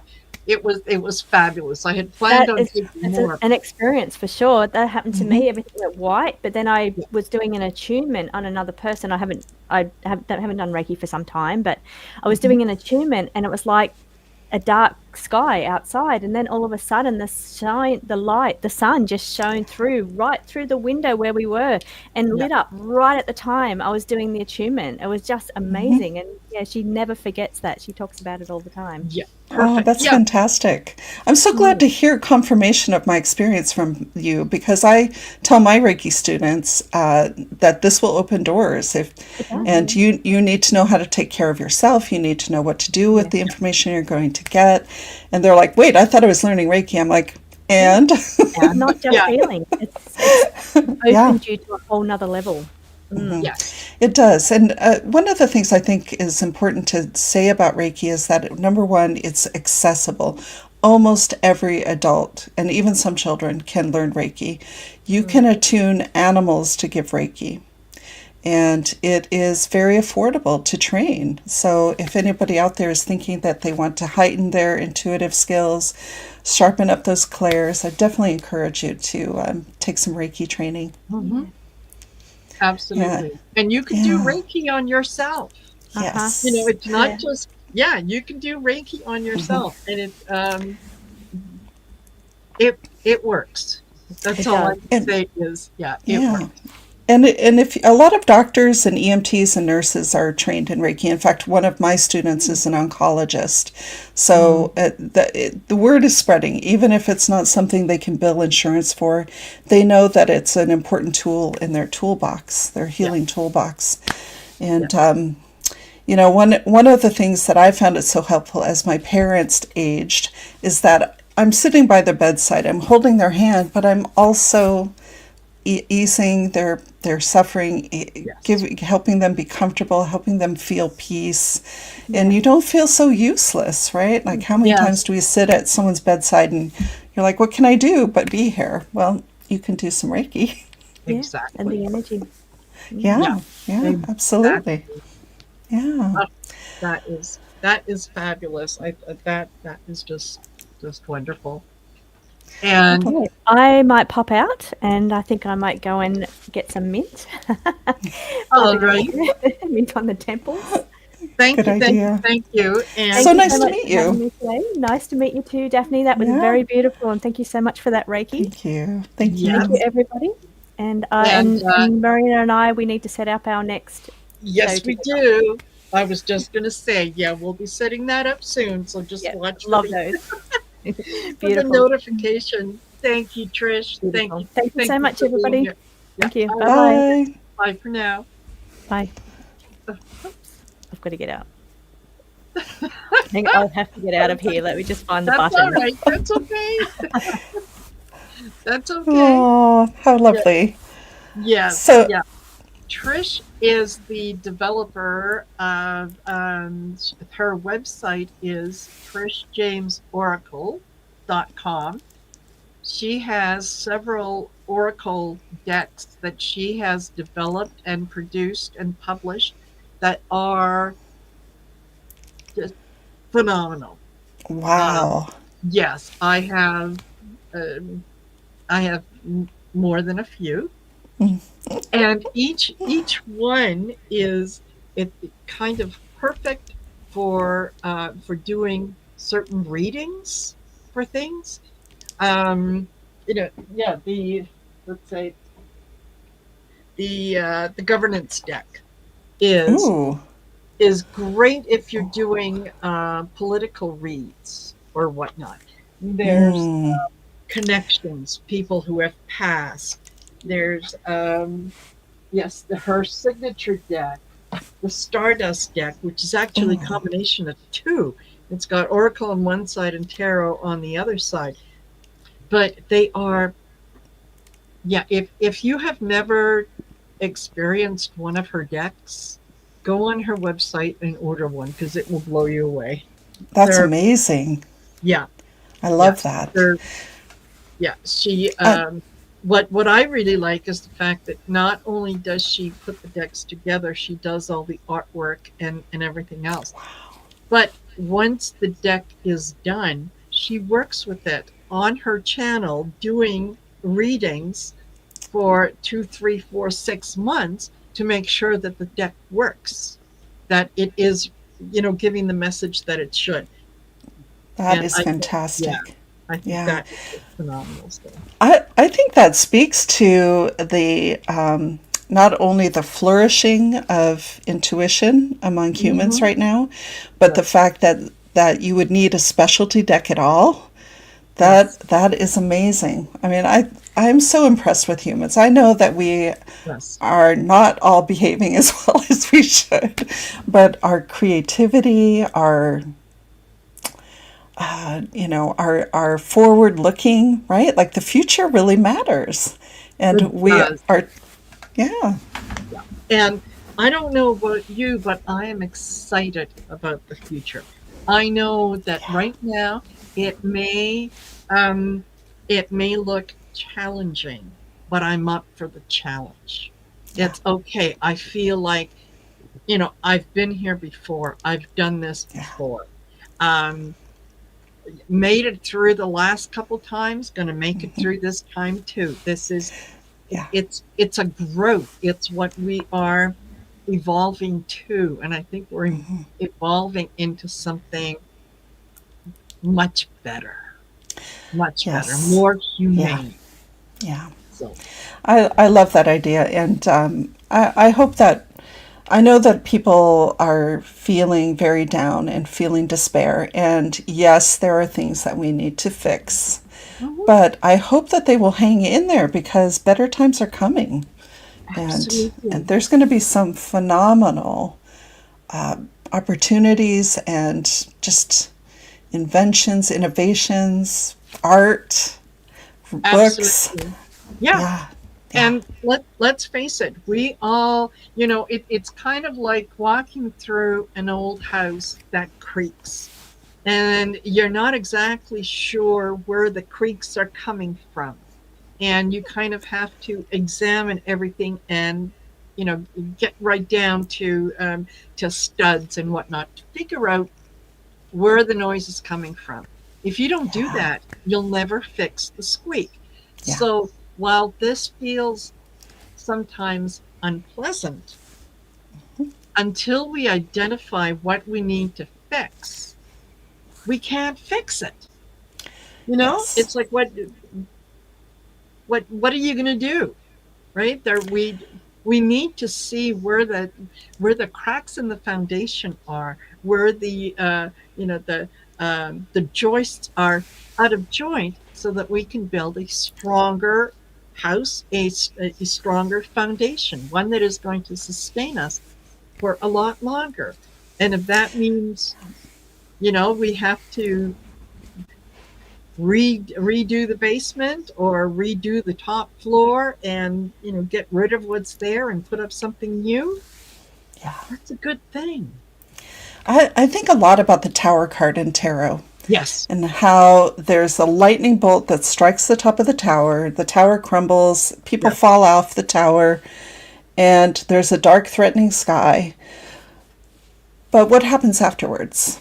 Yes. Right? You're free from what came before, and you have the opportunity to rebuild with all the wisdom and insight that you have gathered. Yes. And you can, as you said, we can do it right this time. Exactly. Yeah, so Exactly. That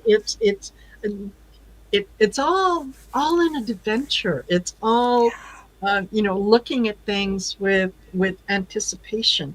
And I know that I've had people say, oh yeah, well, you're looking at things through rose-colored glasses. Yes, perhaps I am, but I have a choice every morning to live in joy or live in fear.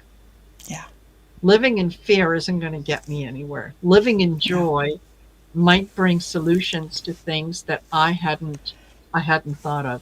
So, Yeah, I have a dear friend who is a grief counselor, and she says that you have to choose whether to be bitter or to be better. yeah, And I think about that a lot, how every day we are making choices as individuals in mhm, our individual lives that yes, will right the ship, you know? And, you know, if you think about any terrible thing that happens in the world, there are people at the heart of it, and there are people observing, and there are people avoiding it and going around it. And no one escapes their soul lessons in this life. yes. But do you have to be in the heart of the conflict, or can you choose to be on the fringes, minding Yeah. your own business, gardening, taking care of the people you love, loving yourself, Yeah. reading your tarot cards, communing Observe with and look plants? forward. Yeah, Yeah, yeah, exactly. And yeah, it, yeah, we can do that. I think I'd like to believe that we are creating a gentler world, that we are creating a world where we are going to think first and foremost about we instead of me, yeah. where we realize how reliant we are on each other and how good that feels, and I how would, encouraging someone else doesn't mean that I am diminished. I would I, love to get rid of that competitiveness. Like, yeah, oh, we're number one. You know, it's like, can't we all be number one in some aspect, like some contribution that we're making to the world? Of course we can. We just have to yeah, say that that's how we are now. This yeah, is what humanity is doing now. We are helping each other. exactly, Yeah, exactly. We should, yeah, yeah, we should all be healthy. We should all have a home to live in. It doesn't, you don't need a mansion, really. Come on no, now. You don't need a mansion. Just think of all the rooms that you have to clean or the yeah, staff that you have to hire. That's additional expense. And yeah, I'm not about the cleaning because, as I've said to my dear friend Val, who's going to be joining us in a minute, I'm too busy being spiritual Yes. to be cleaning. Okay. So, Yes. hey Val. Yes. Hey, Hi, Val. hi, Yeah. Daphne. How are you? I'm doing great. So glad to be here with you. Yeah, I'm happy you're here. Yes. Yeah. Just had, yeah, wonderful. Yeah. Trish was here with us. Yeah. Wonderful. Fabulous. Yay. Well, Fabulous. I'm going to say goodbye, but I'm going to listen to Val as we're turning over the clock, right? Yeah. Is that what we're doing? Yes. So Yes. exciting. Thank you guys so much. I love being here with you. Oh, Enjoy. appreciate you being here. Thank you. Absolutely. All right. See you later. Thanks. And hello, Sarah Hibiscus Healing. Nice to see Yeah. you here, and everyone that has joined us. Love the fact that you're here. Don't forget to like, share, and subscribe. And I do have everyone's YouTube channels listed in the description. I will go back after the show and I will add the um, the website for Viviani Heller and Diana Bowles. I didn't have them on. I can't quite edit it yet, but I will after the show so that you'll be able to click on that and yeah, make sure that you can go over to their channels and Perfect. share, subscribe. It doesn't cost you anything. It's free. It's free, and you get good quality shows from everybody, and world-class talent. Really, if you listen to me. So yeah. I think I'm getting a little tired. Okay. Take it away, my friend Val. Oh, okay.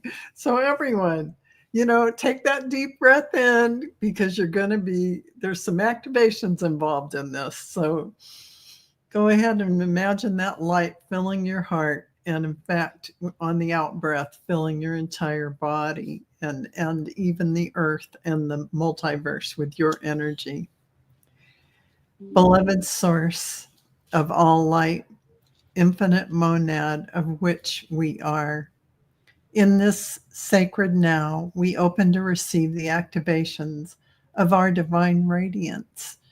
We call forth the activation of our soul star, the gateway above us, a radiant sun of higher knowing and remembrance. May its light pour into us, aligning us with our highest truth, restoring the brilliance of our divine blueprint. We call forth the activation of our sacred heart, the living flame of love within our chest. May it blaze with the rose gold fire of compassion, merging heaven and earth within us, bridging the infinite and the human.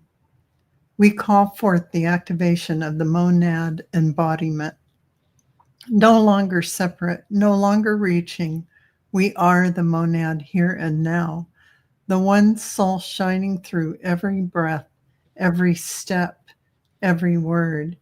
As these activations anchor, we shine brighter, we love deeper, we stand taller in our truth. We intend that this activation ripple out, weaving into the collective grids of humanity, so that all may remember their light. So it is, and so shall it be.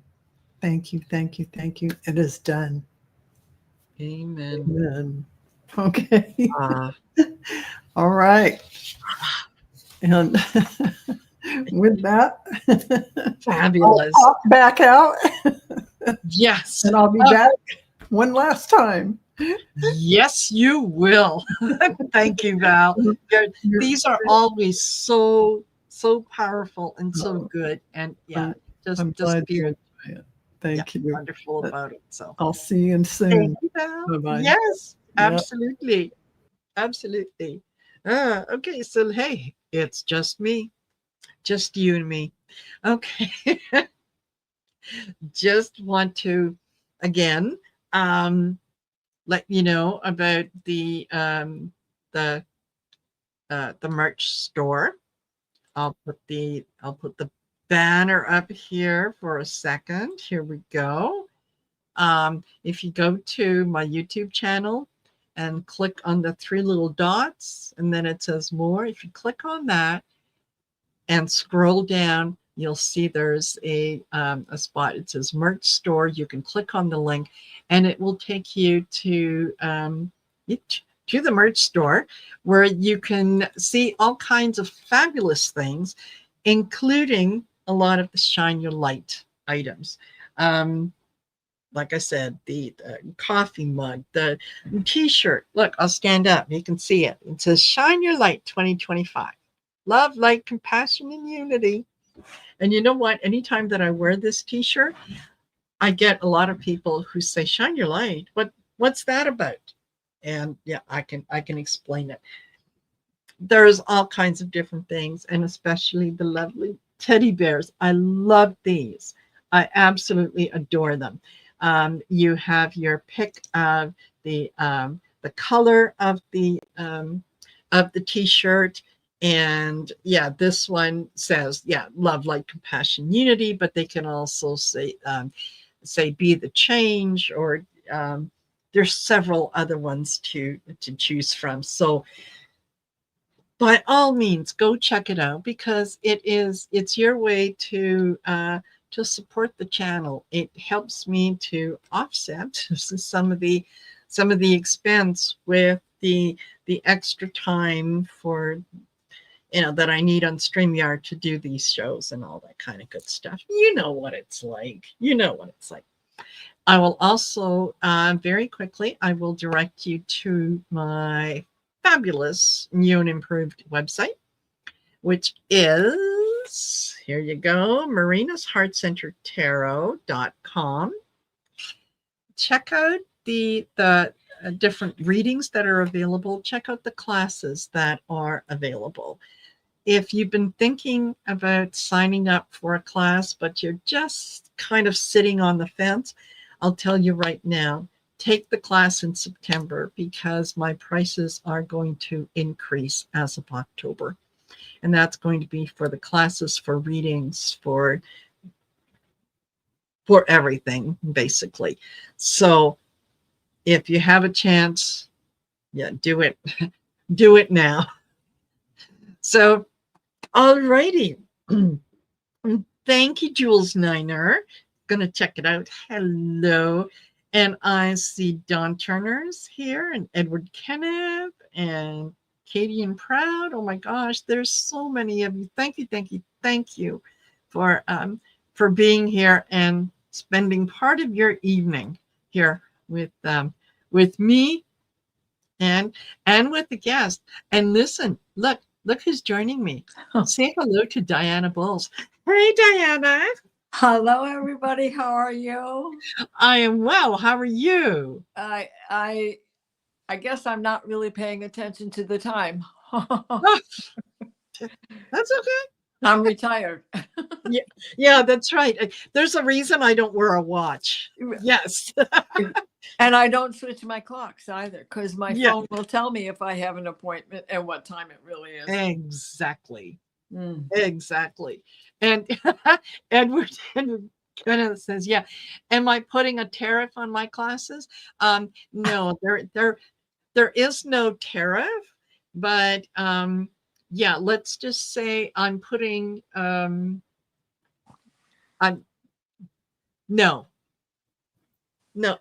tariff, but I couldn't think of anything witty to say to that, but that is funny. That is, maybe I should say that. Due to recent tariffs. So it's no longer the dollar store. Yeah, that's right. Yeah, exactly. For sure. Exactly. My pal Val, I guess I beat her here. There she is. I'm sorry. We were trying to get coordinated together, and that's all right. Yeah, we're here together now. Wow, what an honor to be among so many beautiful souls. Really. Yes. Yeah. So glad to have you here. And I always look forward to whatever the two of you are chatting about, because it is always just absolutely fabulous. Well, if I could direct something right now, because I was listening to Daphne and Trish, and they were asking about flowers that align with signs. Yes, absolutely. And let me show you a couple of things here. Perfect. In fact, yes, right. I grabbed the wrong deck. Let's see. I just got this. So many good decks. Oh my Right. God. I just got a beautiful new deck, and I grabbed the Herbalist Tarot. So in here are divine uses of herbal medicine. Oh, but they all flower. And with that are the essences that you turn into healing essential oils, as well as using the leaves and eating the flowers, the leaves, right? And this is by Joanne Powell Colbert. She put this deck out several years ago. It's fabulous. I grabbed the Green Witch Oracle deck, and that is not the one that I was looking for. I just got this brand new one by Anami Mundi, and they use reference to with Rick Tarnas. Now, Rick Tarnas is a formidable astrologer, been around for 50 years or so. Yeah. And he helped and is somehow affiliated with this other deck. I can't believe I grabbed this other deck by mistake. Well, and then I have printed out a quick printout from them, from the lovely website, where it's the herbs of the sun, but each planet has a flower. Like the sun has peonies and other besides herbs. So each planet is in here, and let's see, there is this picture. The deck is just gorgeous. There's 55 cards in there. And let me see if there is something here. Medicinal and magical uses of astrology correspondence to plants and herbs, right? But the exact website is not on here because, of course, I just printed out the material I needed to read. Yes. To keep handy. Yes. So it's funny that they should be talking about that at this particular moment. Another book that I just got that I haven't even really begun to do anything except scan through it from time to time is Evolutionary Herbalism. And it is about astrology and how, when, what to use what plant for what sign, and how to plant according to the signs and things of that nature. So they might want to look into these things. This is not as easy a read as I thought it was going to be. This is a study book. This is definitely a sit down and learn book. This is my winter plan. Yes. Yeah. But, I mean, talk about synchronicity, right? Right. And I just happen to have all this stuff piled here because it's in the past 2 weeks is when I got all this stuff going, right? And it's like, I got to get to that. I got to get to that. You keep a priority pile. Yeah. Yes. Exactly. Hoping that the chocolate doesn't melt on it while you're trying to get through it. Yes. There's so much to learn. There's so much to learn. And it's ever changing, right? Yeah. Yes. I mean, we're upgrading. Yeah. It's becoming crystalline with us. Yes. Yes. Yes. Right? And yes. We got to lean into it. The heck with this worrying about them. We got to lean into what we're doing. Mm-hmm. Totally. Jules, learning to listen. Jules, are you coming on? Are you Yeah, you can come join us if you like. I sent you the link. Yeah, I'm just looking on my sheet going, wait a minute, Julie wasn't. Hey. There you go. So yeah. And if you need me to send it to you again, Julie, just let me know and I'll be more than glad to send it to you again. But come on over. Right? Yes. Yes, absolutely. So how are my two astrology ladies? Doing fabulous as always. This is a huge month. We're good. There's so much to learn. Oh my gosh, it's a big, huge month for all of us. But it is going to clear a lot of things out of all of our energy bodies and get us more aligned onto our authentic path, because we're in this new energy that's not quite fully here yet. Of course, we all know that. And yes, we're kind of straddling, third dimension and higher constantly. Like Diana just said, embody the knowing of that, the crystalline of that, the higher consciousness of everything, because that's really how we're going to navigate through properly. This is a big month, because we have two bookends with two Virgo new moons, which that's unheard of anyway. Yes. So you have, but one is at 0 degree, one is at 29 degree, and the one on 29 degree is that solar eclipse on the 23rd. The lunar eclipse on the 7th, that's with Pisces. That is clearing us out. Like Pisces is all of our inner systems. Virgo is our digestive system. Our gut intelligence is coming back online. Yes.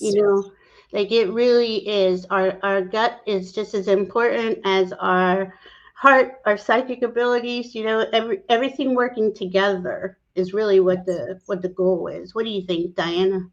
Well, you know my story for today. I have a perfect example of Pluto sitting on your Jupiter. The transiting Pluto at 1 degree of Aquarius is sitting on my Jupiter at 1 degree of Aquarius. My Jupiter and now Pluto are in my 4th house of water, which is the Cancerian house. Okay. So what happened? I woke up this morning going, I've got so much to do. I had a reading to give. I was receiving a reading. And in that, I'm making a video of adding in-house or in container watering system for my beehive. Okay. So it's going into the hive itself. Okay. So I'm trying to get all this together and I'm just moving slow. And I said, well, I don't drink coffee anymore. I drink chicory. So it doesn't matter. I should just go jump in the shower. So for the first time ever, I jumped in the brand new, just repaired, enormous price tag bathroom that's been fixed because there was this leak that I didn't know existed. Oh my gosh. That the previous owners knew about. Okay.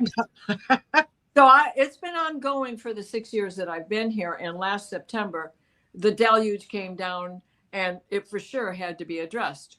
Well, they finished it on May 29th. And I never took a shower in it because I was hoping my kids would come and I could let my son christen it since he was the one who had the deluge, right? Well, that didn't happen.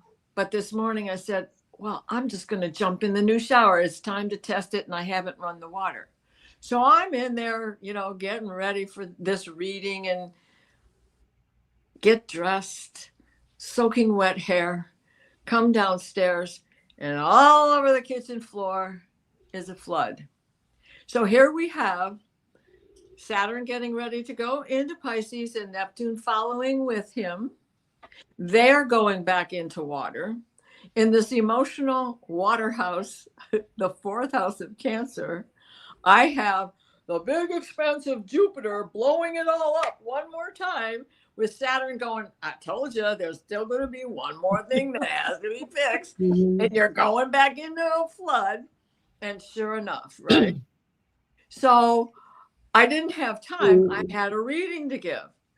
And it was going to happen at 10 o'clock. And so it's going to be with drippy wet hair. And I was so tired after doing the laundry last night that I didn't get it carried all up to the bedroom floor, right? Yeah.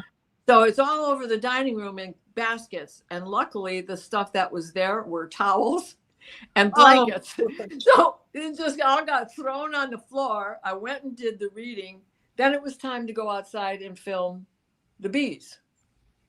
Well, I forgot to preset it up on StreamYard. And now I don't know how to get the video from StreamYard to YouTube because I didn't prearrange it.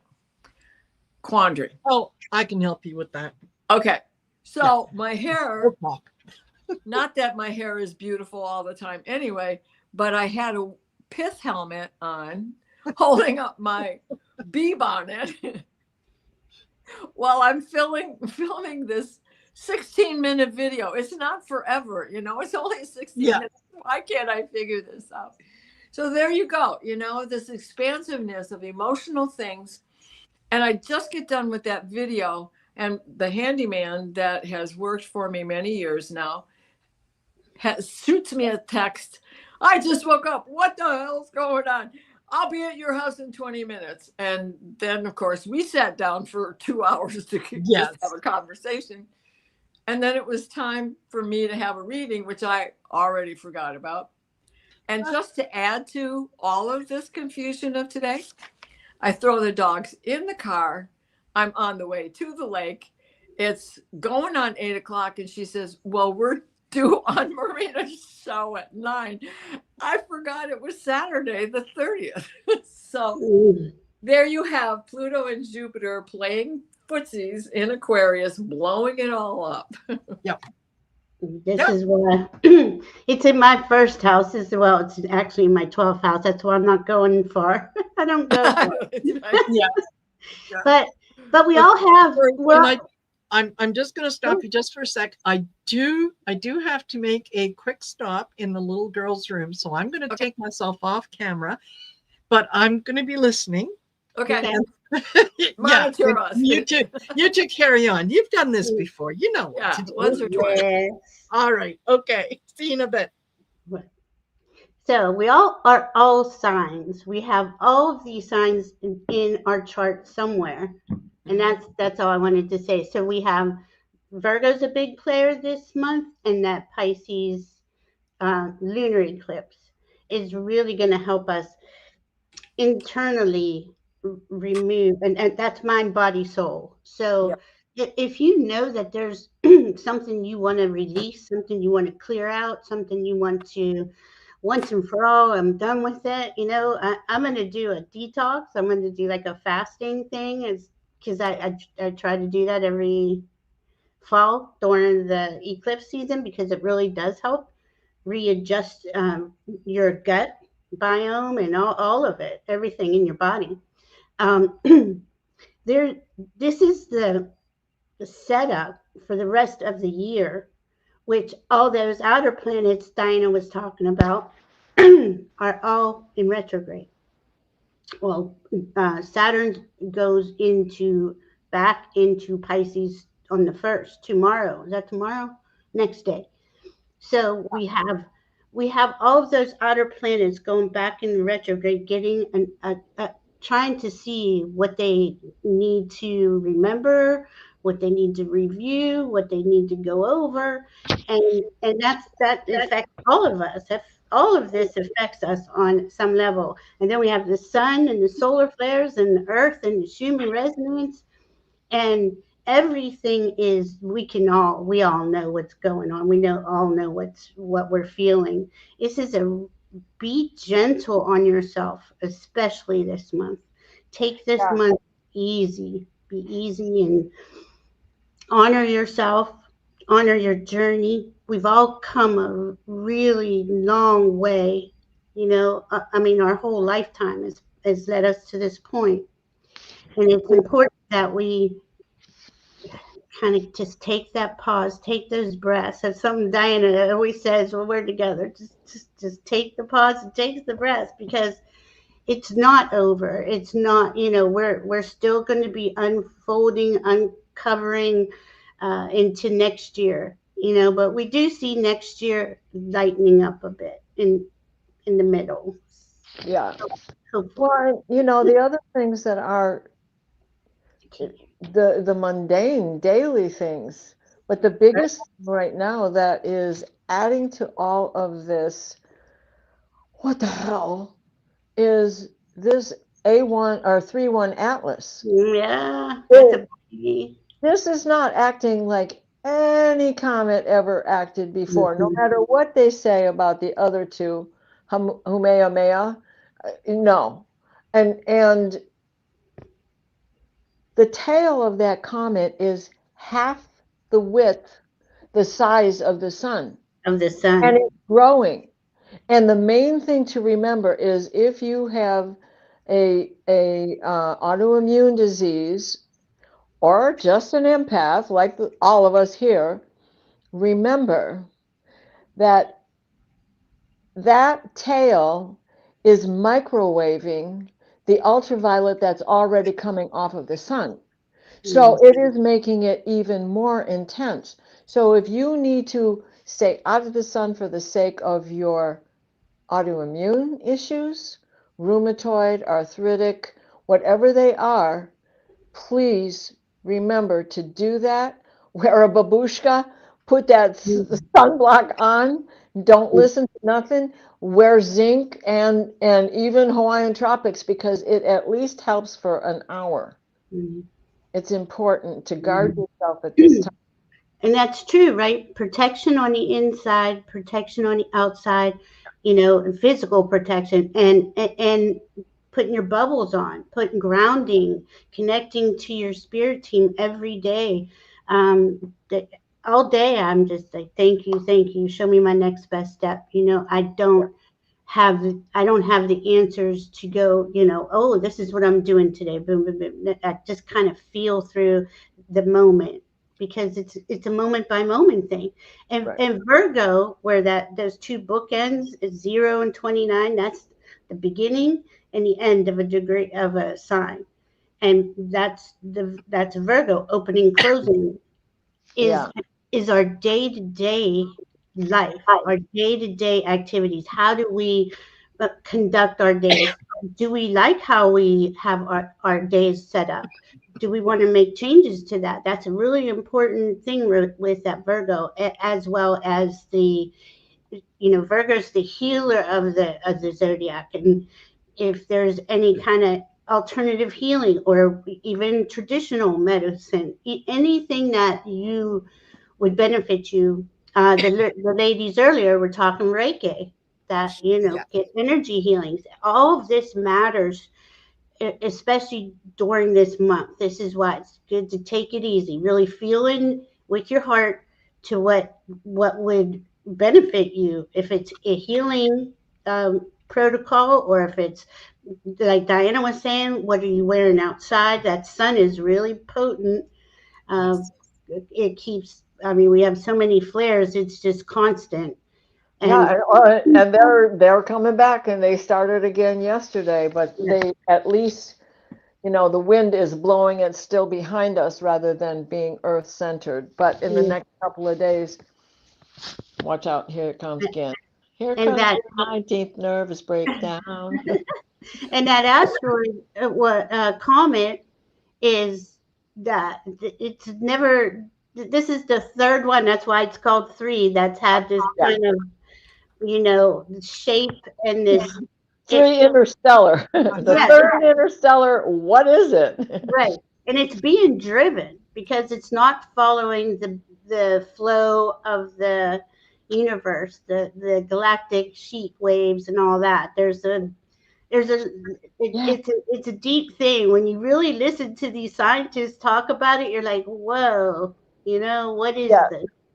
So with that comet in mind, everybody knows that I listen to Stefan Burns. He is a Yeah, geophysicist. everybody And he should. is of that 7 generations. It's Mhm. my generation is definitely leaving the earth to somebody of his generation. Okay. So I like to listen to him. And he has a little woo woo in him. And he talks Mhm. about the planets and astrology as well as Mhm. astronomy. So Mhm. when we had that X flare last week that went straight towards Mars, Behind us, it yeah. went almost all the way around the sun. So, as the sun was turning, it was blowing the breeze back at us. Yes. I've had 2 weeks where I couldn't move. Mm. The bending parts did not want to bend, and I know that's Yeah. good, So, so there's that. And last night, her show is on Wednesday nights, but I listened to Linda Moulton Howe, and I love her, she's a reporter. She's not just, she's going to investigate before she says this is what it is. Mhm. But she has been doing this for more than 35 years, since 1984. Oh my God, that makes it 40 some years. And she says this is unprecedented. Mm-hmm. This is not behaving anything like a comet. This is something else entirely. And Stefan has not negated that. He hasn't dismissed it. He does say it's from outside of our universe, but he's Mm-hmm. not going to endorse it either because, this format is probably telling him stick to what you know, geophysicist that you are, right? Yeah, it's definitely and they're learning something new about it every day. So they really can't give it, an actual definition to the whole thing. And it's going by Venus, Mars, and Jupiter, and Yeah, it's like boomeranging in and coming in and going back out, and it's just like wow, you know. like Um, Chiron. It has that same torpedo orbit that Chiron has. yeah, elliptical Yeah. orbit. Yeah, yeah. And when it comes back on October 9th, boom chakalaka, as Mm, Stefan would say, mm, because Yes. October 29th is a big day. yeah, But yeah, that's a couple months from now, so we'll talk more about that later. yeah, yeah. Yes. Let's just Yes, get we will. through September, Yeah, and there will be more information because those guys are all on it. Every telescope that can is tracking it. right? It's fascinating to listen to, and this is as for Chiron, bringing in Chiron, Chiron is the healer, the wounded healer, right? And it's healer here, heal thyself. So once you get to a certain journey, a certain part of your healing journey, you become the healer. We're always teachers and students, right? Yes. We're always in these. Oh my God, my brain just went bloop. We're always a Yeah. student, Yes. a perpetual student, right? Yeah, perpetual student. That's right, and it's just fascinating what that healing journey is playing out, and it's really significant for America. This has been a big thing. It's past America's degree, but America has Chiron in Aries 21 degrees, something like that. But this is something you can see our whole nation is going through this huge. Well, the Americas are. We're all Yes. being healed. We're all going through Yes. a big thing, and thankfully we have Jupiter in Cancer right now because Jupiter is bringing in that safety and security that to me is the most important thing for all of us. We all want to feel safe and secure. Of course, we want to physically feel better and mentally feel better, but if you don't feel safe where you're at, Yeah. so that Jupiter is bringing that in this year. Really, really nice, I think. Yeah. But we're in a release month right now, and it's really you're gonna feel so much better after. But it's kind of like when you're sick, and then you don't think you're ever gonna feel better, and then it goes away, and you're like, oh goodness, I got through that. Kind of feeling. That's what eclipse season is always like on Yeah. a lot of levels. So we have Saturn changing on September 1st at 4 o'clock in the morning Eastern time. Mhm. And then we have Venus on the 2nd moving into Cancer, which is where my Cancer is, my Venus is. I'm Venus. sorry, Virgo, not Cancer. Okay. Moving into Virgo. Sorry.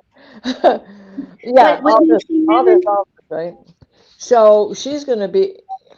Did I say Venus? I meant to say Mercury. Look at this. Yes. I Mercury can't is hold my Virgo. tongue. I know. I'm like, wait a minute, what's going on? Right? What's wrong with this picture? My tongue. Oh, and what about Changing the Uranus? Uranus, constellations. Yeah. Well, Uranus is and Uranus, right? And there's another one that's a prime example for me in my chart. Uranus is going to go sit on my 29-degree Mars, which it hasn't gotten off of for 2 years. And that's the same thing with this dance that Pluto's doing, even yeah. though now he's not going back into Capricorn, but he's just been dancing around with that 1 degree Jupiter. So anybody who has something like that in their chart where one of those planets that like to get things moving is sitting on you, what is it that you have that it's sitting on? Is it propelling you or is it holding you back?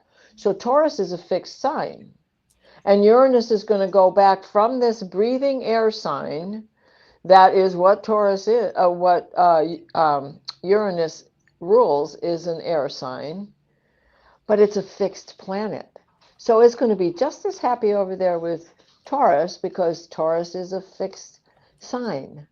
And so sitting there, it's like, well, I'll move when I'm damn good and ready to move, And he'll come back out of that. Right now he's in Gemini. He will go retrograde on the 6th, right the day before the Pisces lunar eclipse. Yeah. So this is why I'm bringing it in, like, because that's going to matter, because Gemini is our how we receive and share information. Uranus is just like there's no putting a definition on Uranus. It's impossible. So Right. then he's going to go back in Taurus, like Diana just said, and he's going to kind of park there and be like, I don't know because when they retrograde, they're going back and they're reassessing what they've learned so far. And there's where the changes occur is in the retrogrades. This would be an excellent time to get a reading, whether you get it from us or any other astrologer. Yeah. This is excellent time to get a reading because we all have these major aspects happening in our chart somewhere. And especially if you feel stuck in any way, which I know I feel stuck sometimes, and I'm still, and I know my chart, and I'm like, there's nothing I could do. You're sitting there with Pluto, and he's sitting right there on my Jupiter too. There's nothing I can do about it. You're just kind of like, okay, stay in your heart and focus on what you love. That's what my guides tell me all the time. Just keep focused on what you love and value. And we'll get through this, right? We're all going to get through this, and as we shed and purge all this month and throughout the rest of this year, we're going to become higher frequency, lighter in frequency, and that's when you receive more downloads, more intuitive information from your spirit team, and it opens up many more doors once you get these blocks out of you. Yes.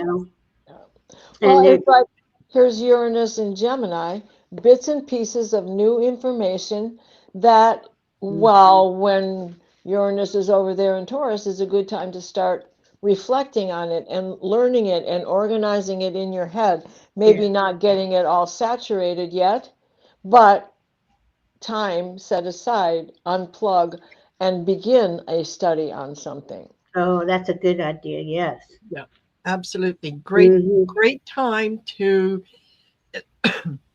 look at some courses, look at adding more or a diverse group of tools into your spiritual tool chest. Right? Yeah. Knowledge is power. So it is. look at all those things, explore, be willing to take take a chance on something that you're kind of, I don't know, maybe I should, maybe I shouldn't. Go for it. Go for it. Because it will help. And I agree with you, Valerie. Yes, now is a great time to get a reading, just to give you a little perspective, just to give you some idea on what energies you should be focusing on. It doesn't mean that you absolutely have to, but there's some options that are available, and then you can decide how you want to go forward with it. But at least you have a little more of a roadmap. Right. To, And I love how you said that earlier, because that's so true. Astrology doesn't give us the answers. It No. shows you where that energy is more likely going to go this way, or if you go this way, more likely going to happen there. But you have free will, and you're the owner of you and your chart, and you make those decisions. I wanted to say one more thing about Virgo, because we have that big Virgo bookends going on. Virgo controls the nervous system too. This is, all of us are getting really fried on our nervous system. I can't say this enough, to take it easy, go slow, and take it in grace and ease. Really allow yourself to just be, just whether you're meditating or just doing nothing. Really, that empty mind is really helping right now. I feel. I don't know. I agree. You're right. You're right. There's a time to kind of, battle a little bit, and then there's a time when you need to know that, okay, you know what, swimming upstream right now, the only thing that it's going to do is it's going to tire me, and I'm not going to get ahead. So maybe the best thing to do is turn over, lay on the back, and just let it take me where it's going to go, knowing full well that it's going to take you in the right direction. Right? Spirit is never there to trip you up or to put you in a situation where, it can get in touch with the universe and go, ha, ha, ha, did you see what she just did? No, it doesn't do that. No, not at all. It doesn't want. Go ahead. I'm sorry. Well, I was just going to say, swimming upstream, even the male salmon doesn't do that till it's the end of his life. Yes. Yes. Good point. Yeah. We've exerted a lot of energy just in the last 5 years. I mean, we could go back a lot further. It's been going on a while, but the last 5 years has been, and it has been to help us peel off these layers of density that are weighing us down in that denser frequencies. When what we're going through, whether you call it ascension or elevation or evolving or whatever, as you release each layer, you become lighter, and you do, things open up for you on a whole different level that I didn't even know existed until, this is years of releasing for me. But I think most of us here have been through that. We've been on this journey from the minute we were born onto this this realm, in a lot of ways, and whether we knew it or not, now we all wanted to be here now. Yeah. Right. At this time. Yeah. And how many of us were here for the 60s? And here we are right back at it again. We knew this day would come. Yes. We knew this day would come. And we are of that indigo birthright. And in this becoming crystalline, we were already halfway there anyway. Yeah. We're the last color on the rainbow before it goes double, right? Now we're doubling up. And when you get that double, it's fainter in color. It is a pastel compared to the center of the rainbow. So when we look at it that way, it's a beautiful age process. But with that comes wisdom that you can't have when you're born. Right. You got to fall down a whole bunch of times first. Yeah. Got to experience it, right? Got to experience the experiences. But I like how you brought in the rainbow. Like we know it as certain colors. As you raise in frequency, the colors are even different. That's the Yes. coolest part. I mean, there's so much more available to us. Yeah, right. Each arc of the colors has a fading point where the two are merging together and then becomes a solid and then starts to fade as it merges to the next color. Or the blue and yellow become the green, and the red Yes. and yellow become the orange, and so on and so on. So, that's how it goes. But if you want to make brown or black, just ask a 5-year-old or a Yes. 4-year-old. They can show you, no problem. Just take Yeah. all the colors. Yes. Yeah. And I don't know about you, but I remember when the song The Age of Aquarius came out. Oh, And I thought, Yeah. oh, yeah. oh my God! That, I was oh, front row center seat to watch yes. Meatloaf. He Yes. was in the original play on Broadway. Well, when it came to the Fisher Theater, he performed here in Detroit as well. It just so happened that I worked for the season goers union for the Fisher Theater, so I had access to tickets. And there was Skinny Meatloaf before he was known Yeah. as Meatloaf. Before. Yes. Yeah, but Yeah. he was quite a fantastic performer. Yeah. Yeah. Nice. And, Nice. Yeah. and look at all the stuff we've experienced, I mean, and we were all doing this unbeknownst to each other. We're in this. Uh, this is a profound time because we're at the end of the Piscean age. We're at the end Yeah. of a galactic age, which is 26,000 years. We're at the end of Kali Yuga. There is significant change going on, and we're right at that real chaos ending point. And Yes. I don't know when that ends. I don't know when it It's feels gonna, to it's me like like looking at the rainbow, right? yeah.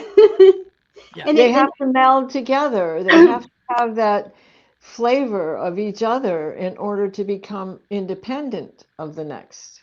yeah. It's No, like a it marriage, right? Or is. Yes. parental guidance, being a part of a family. There is a time where you have to rely on each other and a time where you are independent. And Yes. it does come in stages, just like what you're explaining right now, Val. Hmm. It does, and it's so cool to see, to just look back on the memories and then to see us here, right? And we're going. We know that we're at this point where you can feel it's going to pop, right? Yeah. And it's going to. What does that mean? But I feel it feels good once it pops because there's like all this pressure on us right now, you know, and whatever that is, maybe it's I don't Well, know. Maybe it's It's not. exciting. Yeah, it It's is yeah, exciting. it's like, the night before Christmas where Yeah, there's a lot of anticipation even at and my age, it's honest. good. Yeah. yeah. Yeah. Yeah. And I it's love that. Yeah, it is exciting because yeah. I'm always asking, what is it? And I Yeah. always get my guides will kind of just look at me with a smile, like you can feel it's going to be okay. Yes. Like, and that's the message I get. Yes. Um, it's just right now, as because Mother Earth is doing the same as each individual here is releasing that density out of her Yes. and taking those layers off of her, and it's actually in our solar systems doing the same thing, and it just goes on and on. But this is a crucial time, and it is documented in a lot of ancient texts, when the Kali Yuga, the Golden Age, Not Nostradamus, Nostradamus. The Bible code, the Torah code, the Nostradamus code, and even the Shakespeare code. It's Mhm. Mhm. and they Oh, all had it. yeah, And Nostradamus and Shakespeare, they kind of cross paths, right? So yeah, how they're aware of it. Da Vinci, Michelangelo, think about all the hidden codes that they have in those paintings. Wow. Exactly. Yeah. And they had to, right? Because they didn't have the freedom to speak. They got killed for it. I mean, astronomers were killed. You know, they were Yes. even during after the crucifixion of Yeshua, Mm. even during that time, if you were following him, what did you do? You rode a fish. Yes. You just took Symbol. your stick and did it in the sand or did it in the dirt or did it anywhere to let the passerby know you were following the peaceful way. Yes. Even though he gets mad, we all get mad. That's just Yeah. protection. Mm-hmm. know? Exactly. Exactly. I'll be right back. Okay. Grab something. There's something else going on with Pluto that I've been diving in the rabbit hole about, Diana, where it's in its south declination. And when it's in its south declination, that's where humanity gets to it kind of rebels, demands their freedom. It's like When it's in the north declination, that's when the dictators and tyrants come and suppress humanity. The last time we were in the Pluto South declination was during the American and French Revolution. So, yeah. and the next one isn't coming. Oh my goodness, where was that? This is going to go on You every don't have it? fall till I don't have it on here. 2035. I meant to, we never got together, and I was going to go over it with you, but we go over it. But it's going to happen every fall, where what it means is Pluto's out of bounds, meaning there's a certain degree that each planet is in, in conjunction to the sun, where they stay. The sun is beaming on them, and it basically has is giving sending the information, the protons, neutrinos, all that stuff. When he's out of when any planet is out of bounds, they're out of the ability to be totally uh, Well, they're doing their shadow work. Let's look at it right. that Yes, thank you. way, right? Okay, They're cool. Yeah, doing their own shadow work. So Pluto yeah, now is going to go underground. yeah, We already know he's the king of underground. He's yeah. Hades. But now he's going to go underground and keep his mouth shut and do his Right. own little secret thing because Mhm. he's the co-ruler of Scorpio and the eighth house of secrets, Yeah. secrets, Yeah. secrets. Yeah. And Venus has not become an evening star yet. That won't happen until near the end of October. Yeah. So she's down there playing with him, loving Yeah. every minute of it because now she's the queen of the under. Mhm. I just thought that was really cool that in the South Declination is when the people stand up and demand their rights and freedoms, and Yeah. in the North Declination, the last time he was in the North Declination was 1938 to 1953, Yeah. where we saw the wars and Stalin and Hitler and they kind of went through and took a lot of freedoms away from a lot of people, Yeah. to the point they murdered them, and this is where we get to stay no more, so I love that when I was learning that this week. There's so much to learn. If you could just constantly learn astrology and never pull your head up, and sometimes Yes. you got to walk away. You got to stop. It's like, oh my God, I can't hold any more information in my head. I can't hold it. I can't remember it. I got to remember it in order to do that. So yeah, we can't keep playing this game. So then Uranus on the 6th. I mean, it's like bing, bang, bong. Yeah. People are going into other signs and going retrograde, and Uranus stations to go retrograde on the 6th. So this whole next week, Big. and then we get an eclipse. Yeah. Just to tweak it a little bit more. Yeah, I'm preparing myself for this week to just be and to release Yes. and to just observe, be that neutral observer, and allow people to be who they are. I can't. Yes. That's none of my business. You can't really get involved. Unplug. Unplug. Yeah. Just like Pluto is doing. Unplug. Yeah. Totally. Yeah. And I want to share with you guys a book that I got that I just recently started reading, and it's really, really enlightening. It's Okay. called When Oh, God Was a Woman, Oh, like that. and by Merlin Stone. Oh, I gotta And she goes back to um, even before the rise of religions and so on, and talks about the feminine yeah. being in power, and how um, religion came in to subvert that women's autonomy and so on, so that we've gone completely the other way.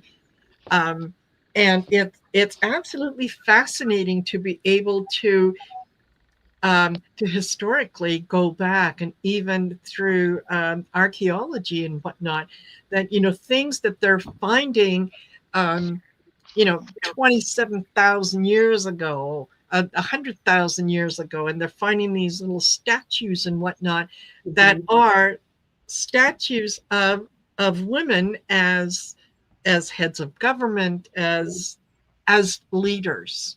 Yeah. And I think that this change that we're going through right now, I think ultimately we're going to get back um, to women being more in control, more. We've been fighting a long time to get Oh, yeah. our voices back, and I think it's going to happen. And it doesn't mean that it happens at the expense of the male voice, because we are all the masculine and feminine. One cannot exist without the other.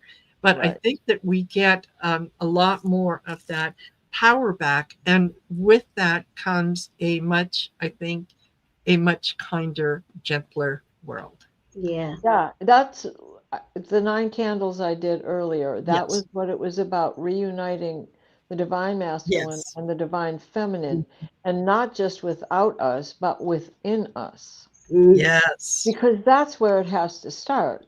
yeah. We Yes. can't accept the other if we can't accept it within ourselves. That's right. Exactly.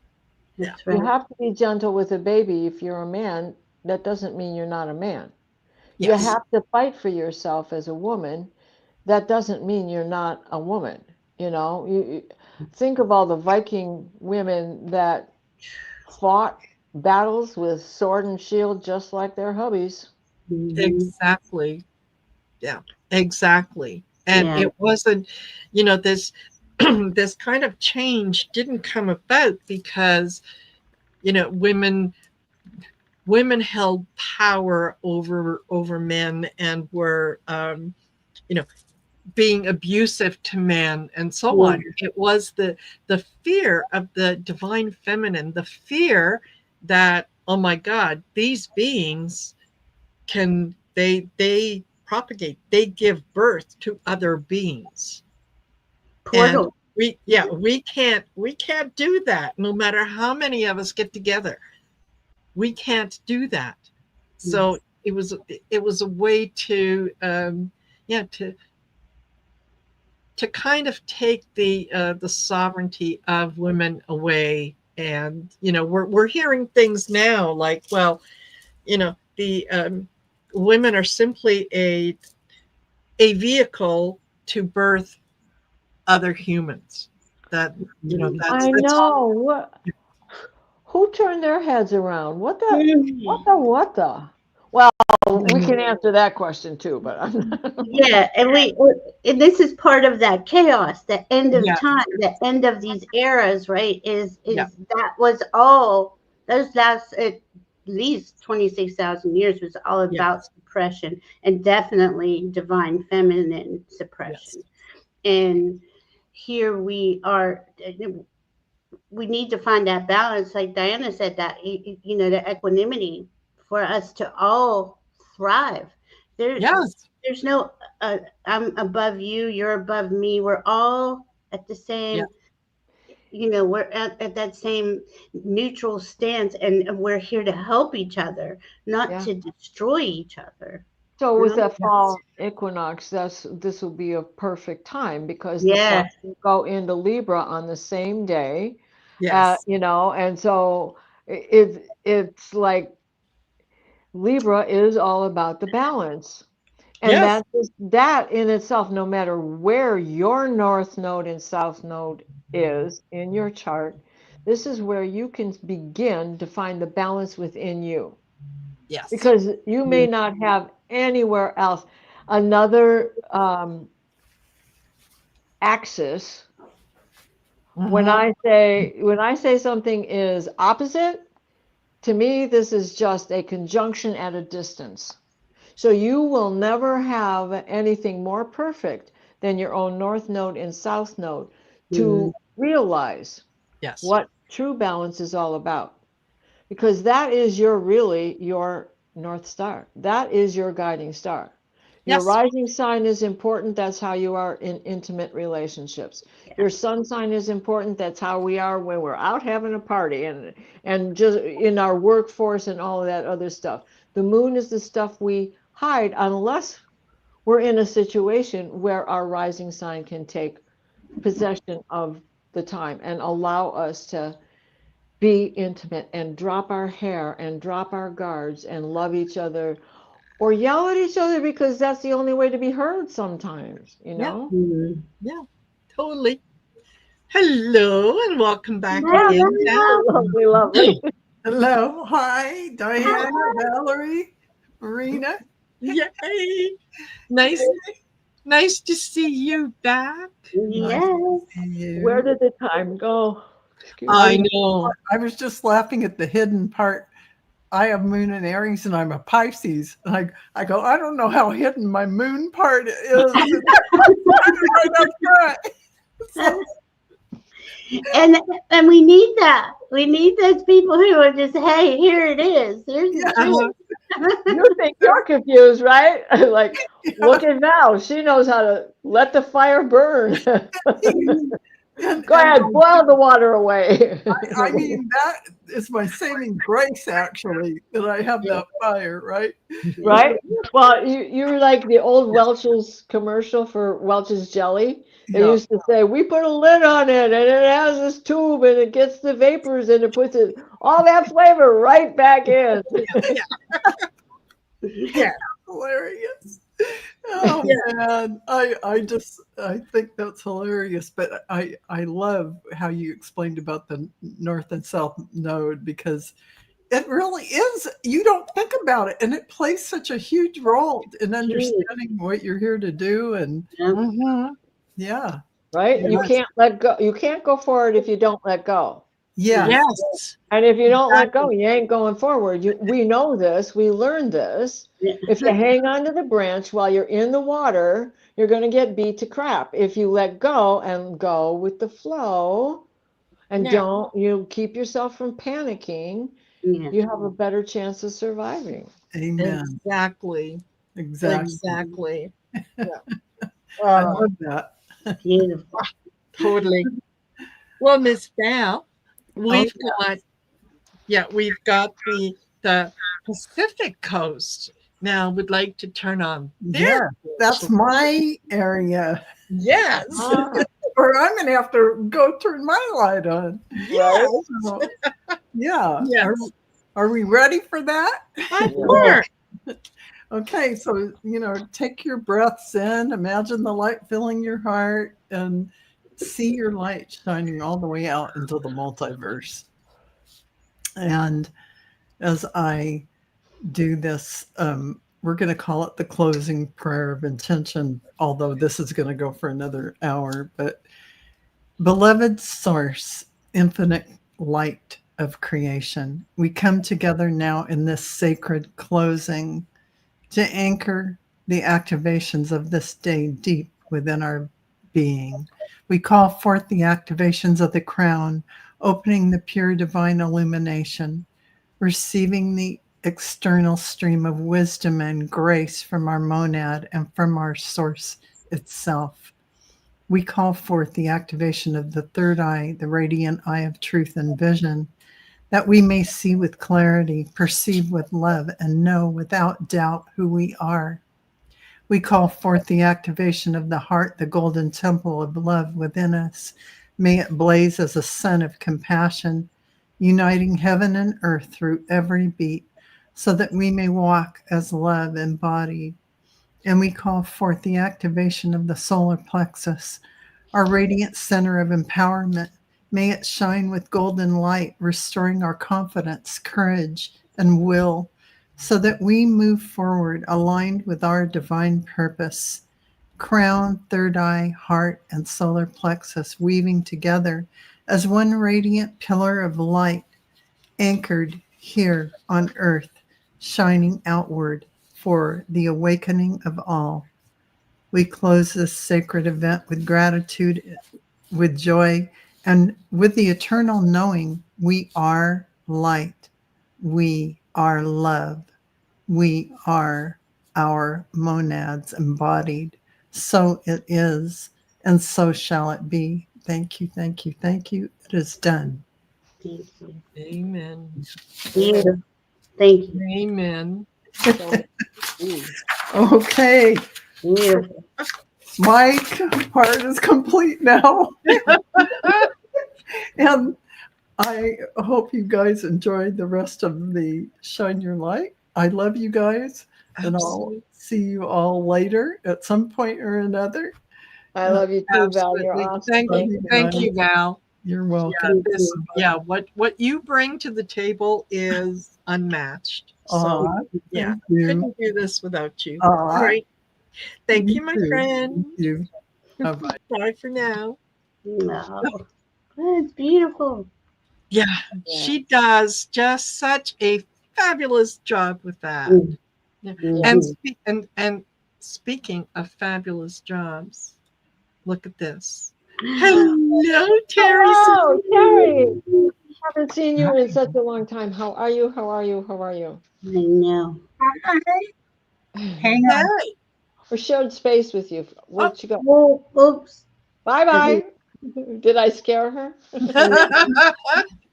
Diana, don't scare the guests. Right? I think, I'm sure she'll be back. I'm sure she'll be back. Internet, solar flares, and Schumann resonance. That's all I can say. Well, like, how do I get this video from StreamYard to YouTube when I didn't set it up in advance? Okay, hold on. Hello, is that better? Oh, sorry about that. I was watching and I was trying to turn it off so I wouldn't make extra noise, and I turned it all off. Well, I thought I scared you. I was afraid. It's okay. So just quickly, Diana, did you record it on your phone or on your computer? I recorded it on the iPad, but it's in StreamYard. It was recorded through StreamYard. Recorded through StreamYard. Okay. Then you're going to go open StreamYard, and you're going to see it gives you the I think the option is it's current video or something, and then past. So if you click on past, chances are that's where it's going to be. So what you'll have to do is click on it, download it. It's downloaded. It's downloaded. Okay. Then you go you open up YouTube, and on the far right hand side, you can click, and one of the options is I think create a video. Okay. You click on that, and it will give you the option to upload a video. So you can drop it and drag it in there. Just wait; it'll do its thing. It will, it will download it, and then you can go in and set it to be public and to release whatever time. So that would be through YouTube Studio or just through my channel? No, just through your channel. You just click on the channel, And hold on, I'm going to tell you here in just a sec exactly what it looks like. And it's going to be, right by your channel. You'll see it says create. There's a plus sign and create. Okay. If you click on create, it will give you the option to upload video. Click on upload video, and then it'll take you in and you can. Okay. And Yeah. Val, that's what you were trying to explain to me also, right? So Yeah. she's doing it in a text. I'm driving because I just realized, because Val reminded me, we have a show at 9 o'clock. What are you doing taking the dogs for a walk? Are you nuts? Yeah, there you go. But it's absolutely doable. Absolutely doable. Okay. Okay. So Terry, thank you so much for joining us. The last time that you were on here, you were getting ready to go do some work on your house. Yes. Over in Japan. Yeah, but I'm back. We don't usually go for the summer because it's very, very hot there. It's like over 100 degrees right now in downtown Tokyo. Oh my But gosh. it's super humid. I mean, super humid. So it makes it way more than 100. So we don't tend to go during that time. So I'm here. Well, Wow. yeah, you're back, and great news for us that you're back. So we've been having a fabulous discussion, and it's always so much fun to gather for these events, because I don't know about anyone else, but I just feel so empowered during the show, and even afterwards. It's like, one of those warrior women. I can handle anything. Just point me in whatever direction, and I'm good to go. So it's such a lovely energy boost. And Well, I've been following along. I haven't been watching for the whole time, but I've been clocking in. And yeah, you guys had a good discussion just before this. It was pretty good. And I yes, feel like it kind of leads up to what the Akashic Records masters decided they wanted to heal. So Cool. it always does. It always does. It never ever fails. That the spirit puts different people together, and somehow we all come up with the same message. Right. yeah, Isn't that profound? Yeah.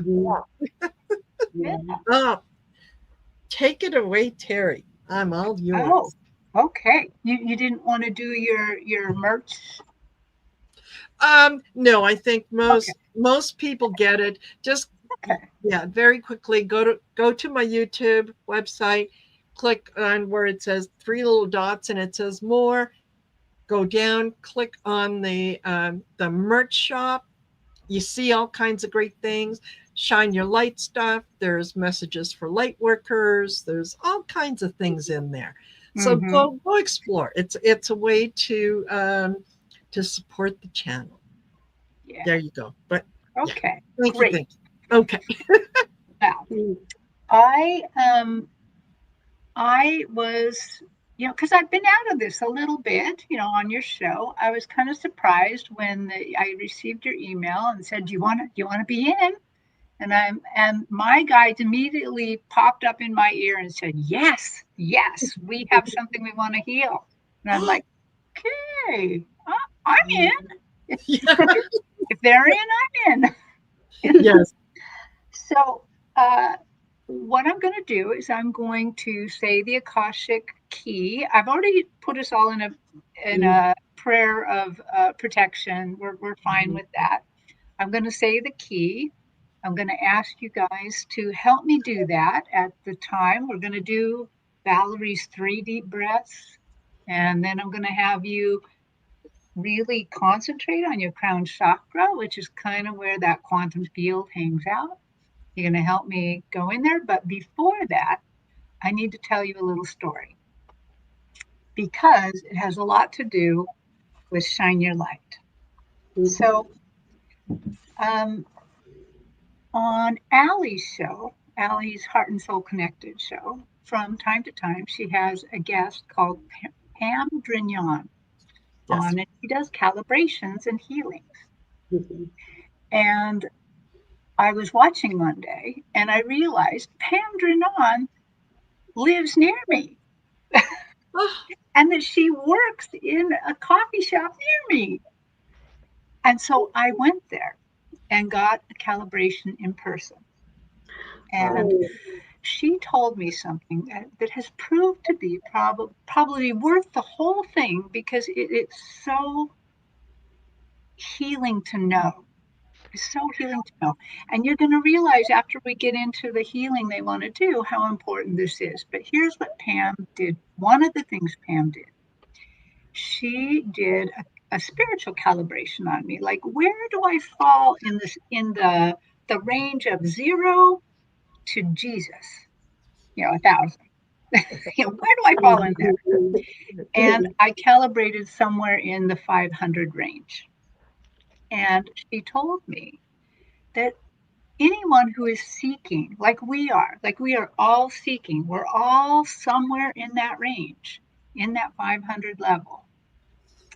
She said, it's a very important level, because our soul, our light of our soul, actually supports and helps other people's soul come towards the light. In fact, each of us support about 750,000 souls.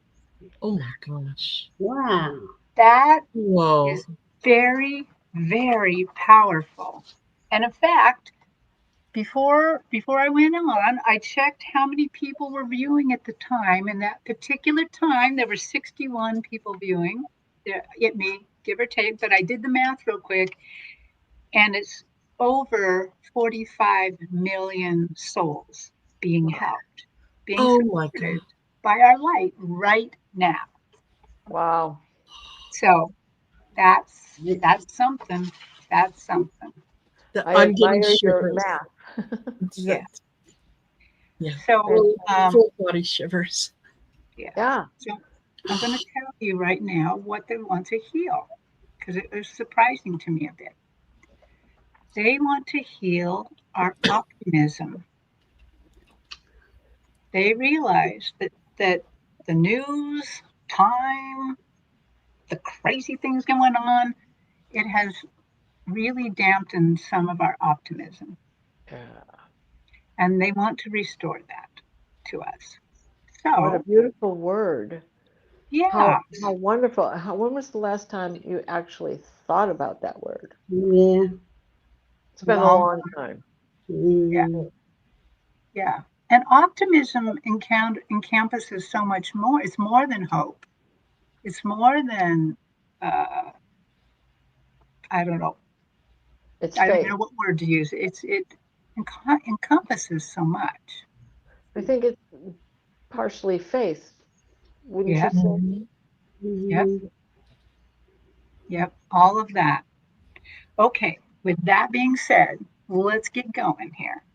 And can you hear me? Is my sound okay? Yep. I'm going to turn it up just a little for me. Okay. So I'm going to say the Akashic Records key. And I also need to say one other thing. This is interactive. In this particular healing, I have to ask your permission to open your records. So it's nice if you can say yes in the chat. You can say yes to yourself. It doesn't matter. But it is nice if you say yes in the chat, because we kind of know how many people are participating.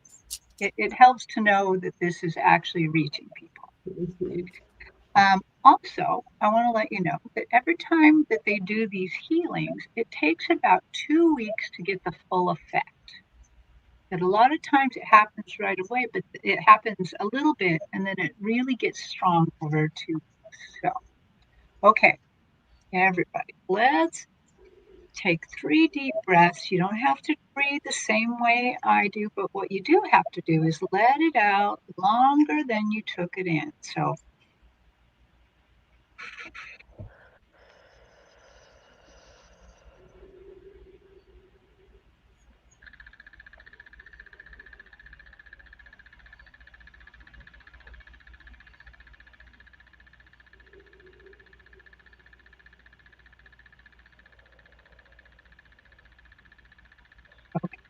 And now, as I'm going to say the key, I want everybody to kind of put your attention around you. Think about the crown chakra around your head, and you're going to help me do the heavy lifting. We open ourselves to the light, and with this light, we open ourselves to our truth. And with this light, we open ourselves to our soul's purpose. And with this light, we open ourselves to be guided towards our highest good and the highest good of all in divine love. And so the people watching this live and the people watching later who want to participate are given the truth to best serve them on their healing journey into the love and acceptance that is most beneficial for them at this moment. I need to repeat that twice to myself.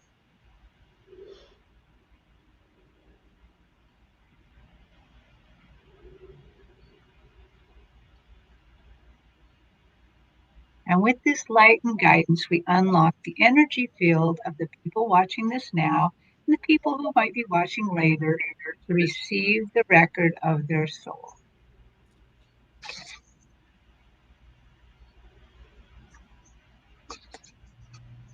Okay, so this time they have started it out you about why optimism.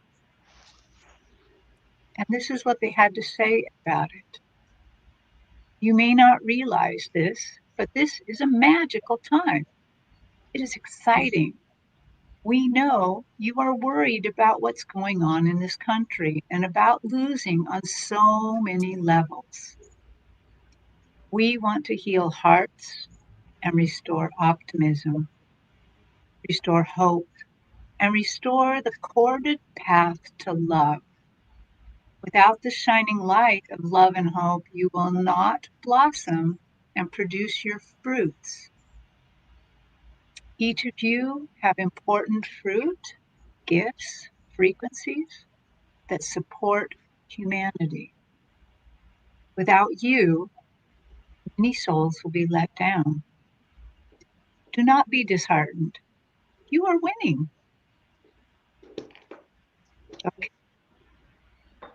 So I now want to take a moment to kind of set the stage of where they are showing where we're going to do this healing at. And I'm clairvoyant, so I see all the time.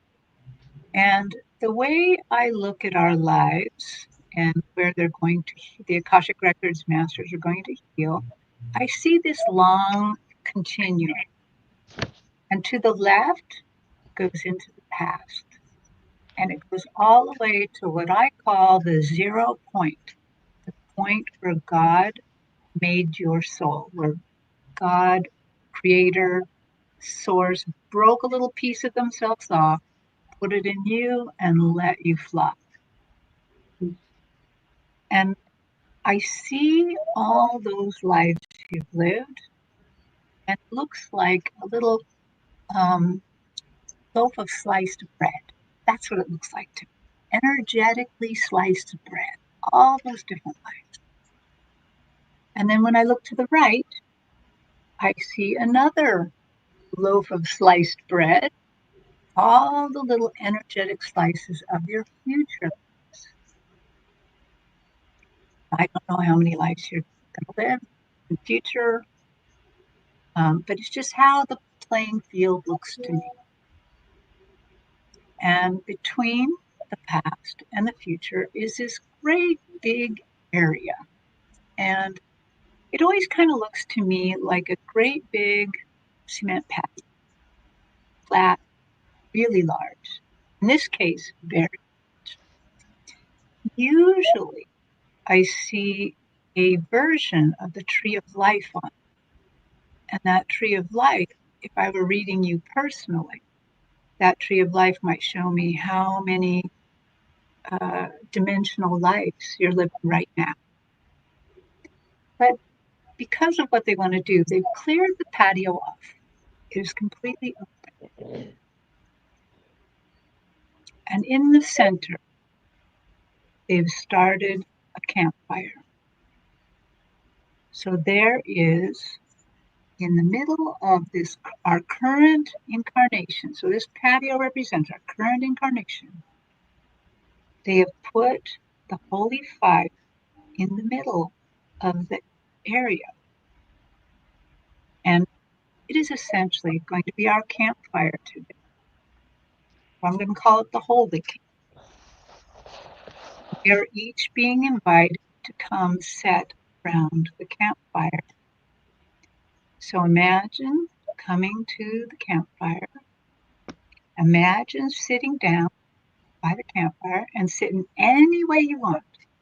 Any way you want. You could sit cross-legged, you could sit on some pillows, you could bring a chair, a camp chair, you could bring your recliner if you want to be real comfortable. A chaise lounge, it doesn't matter. There's enough room for all of us to sit or lay by the campfire. So take a moment. I want you to come sit by the holy fire where you see, feel, or experience that holy fire. I want you to just sit and be calm. Take some deep breaths. Okay, so now we're all here. And what I see is that they're starting now to bolster our optimism. And they're doing this by borrowing optimism from the past. And I see as we're sitting here that little streaks of light blue are coming out of our past lives, all of our past lives, because we need a lot of optimism, not just mine. And they're coming in and streaking into the fire and growing the fire and making the fire much more deep, much bigger, much more important. As I look to the right, I see that they're also borrowing optimism from the future. In fact, they're borrowing a lot more optimism because we will be more optimistic in the future. And I see holy green streaks of light coming into our fire from the future, coming in and building it and building it. So this fire encompasses the past, present, the future.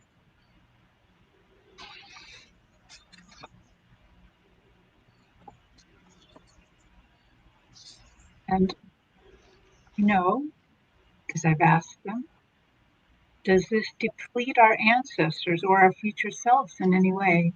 And it does not. They can lend us this optimism. They're happy to do so. They're happy to add to the holy fire. Okay. So it's now time to do a clearing. We'll do a clearing and we'll do a healing. So during this clearing, I have been instructed to add some words of what we want cleared. But you also may add words of what you want cleared. You can put in whatever occurs to you. And right now, because you're sitting by the holy fire, they're going to be able to put these words into your mind, into your soul. Go ahead and put these in as we get to that. So let's clear our spirits to help us lighten the load. Dear Akashic Records Masters, thank you for helping us and strengthening us by clearing our burdens that might reduce our optimism. We ask you to clear burdens that reduce our optimism, like frustration, depression, hopelessness, sleeplessness, worry, fear, and other things. You can add your words now in the chat or just say them into the fire yourself, what you want cleared, of what you think is dampening your optimism. I'll read them out if I see these any words.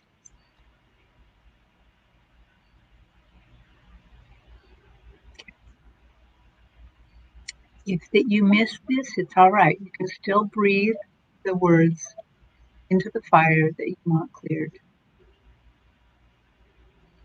Okay, add your burden to the fire. You can just whisper it or put it in the chat. As you add,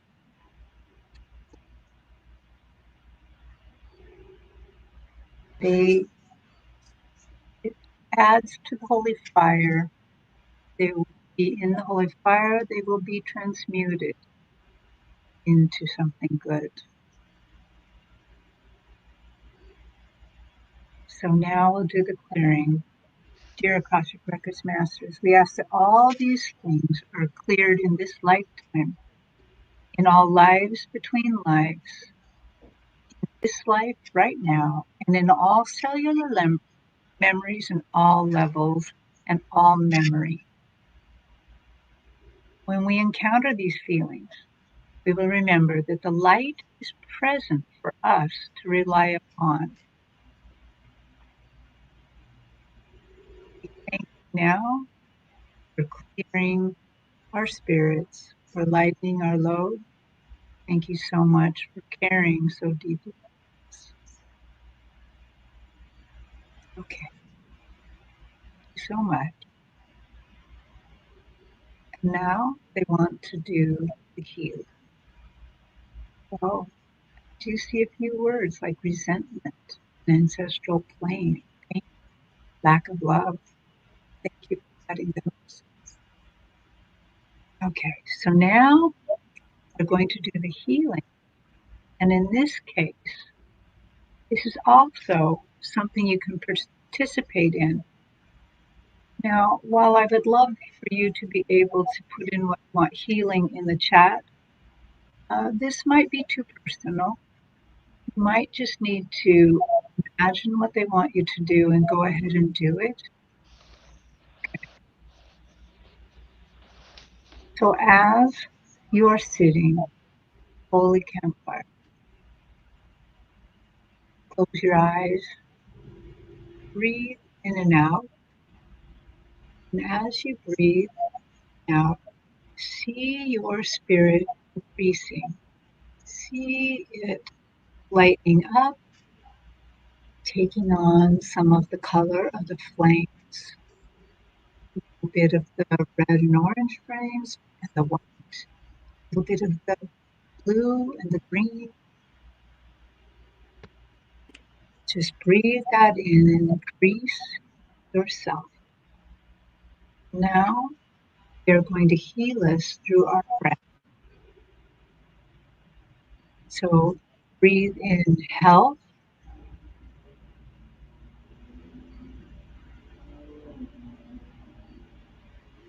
Breathe out sickness or calmness, whatever occurs to you. Take a deep breath and breathe in happiness.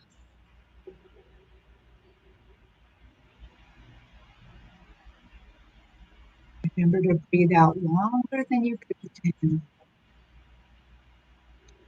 Breathe in the light, holy light.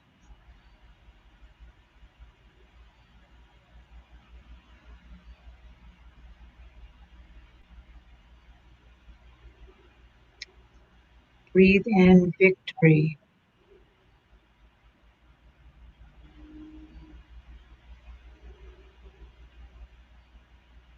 Now I'm just going to be quiet for a moment. We're just going to continue to breathe in the holy flames. What I want you to to determine what you're breathing and what it is that you want healed. It doesn't have to be completely about optimism. Whatever you need healed, whatever you need, if you need hope, breathe it in. So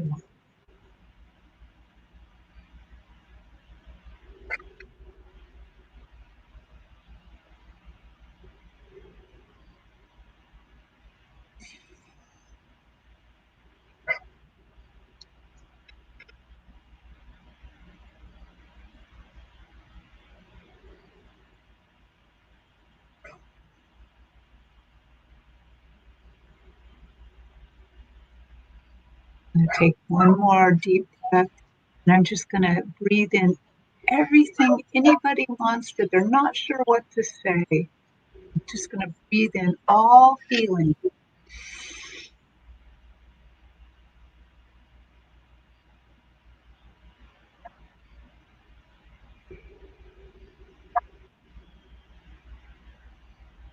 And I hear them say,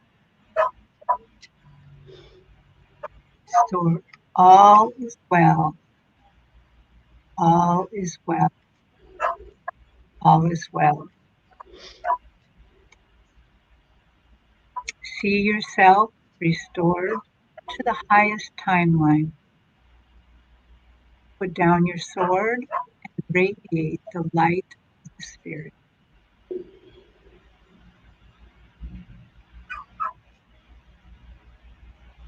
We invite you.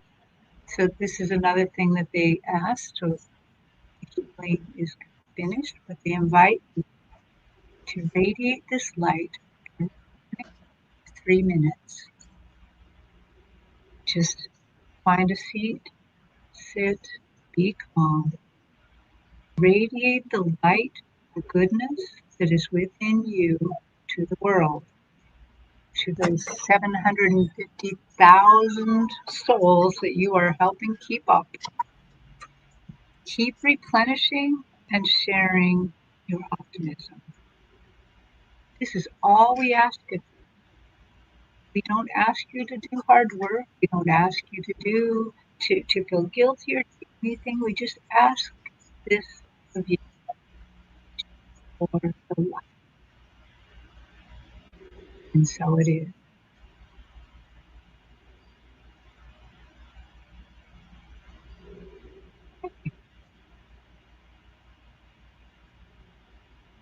So dear Akashic Records, healing for the show.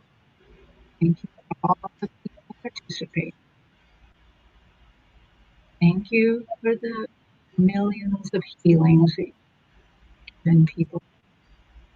Thank you for the care. So it is.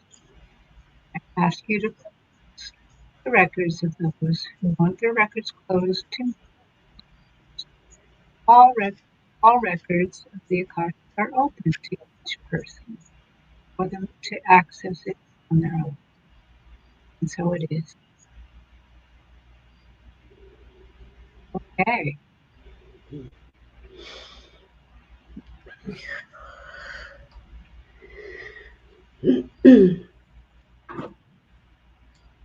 Well, that was powerful. Mm.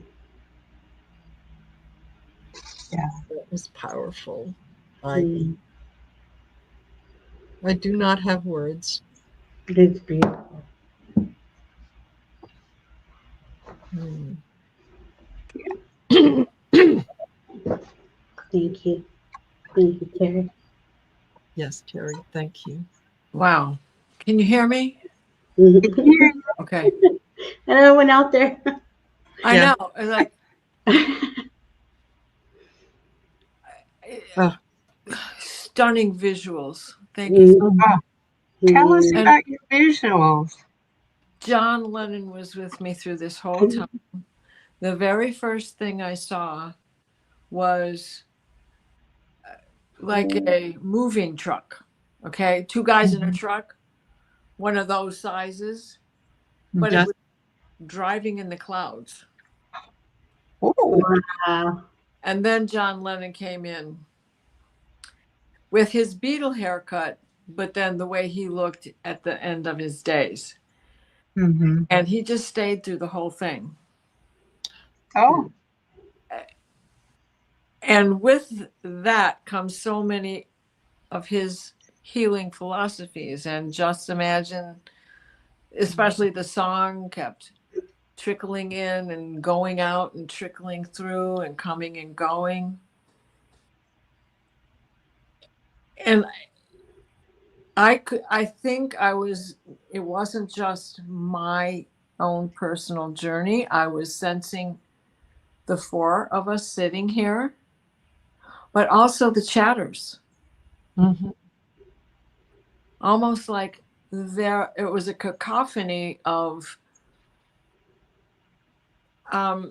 wind chimes, but all delicate, flat and high tubes, high range tubes. So it was all the little whispers that everybody was saying within their own souls. Oh, that's beautiful. And with that is a changing. I mean, because now we're at Petra, and then, we're in Japan, and we're in all the holy places, and we're at the top of Machu Picchu, and all of those enormous sites that mean so much. Oh. Thank you. You're welcome. Look, Maureen Domenico says, I saw the Northern Lights and I was crying. Jules Niner says, I was with all of my Viking and Native American ancestors and they stood watching. Ooh, I bet they put in some of their blue lights. I bet. Absolutely. Yeah. Fantastic. Wow. Yeah, there's beautiful light colors, gosh.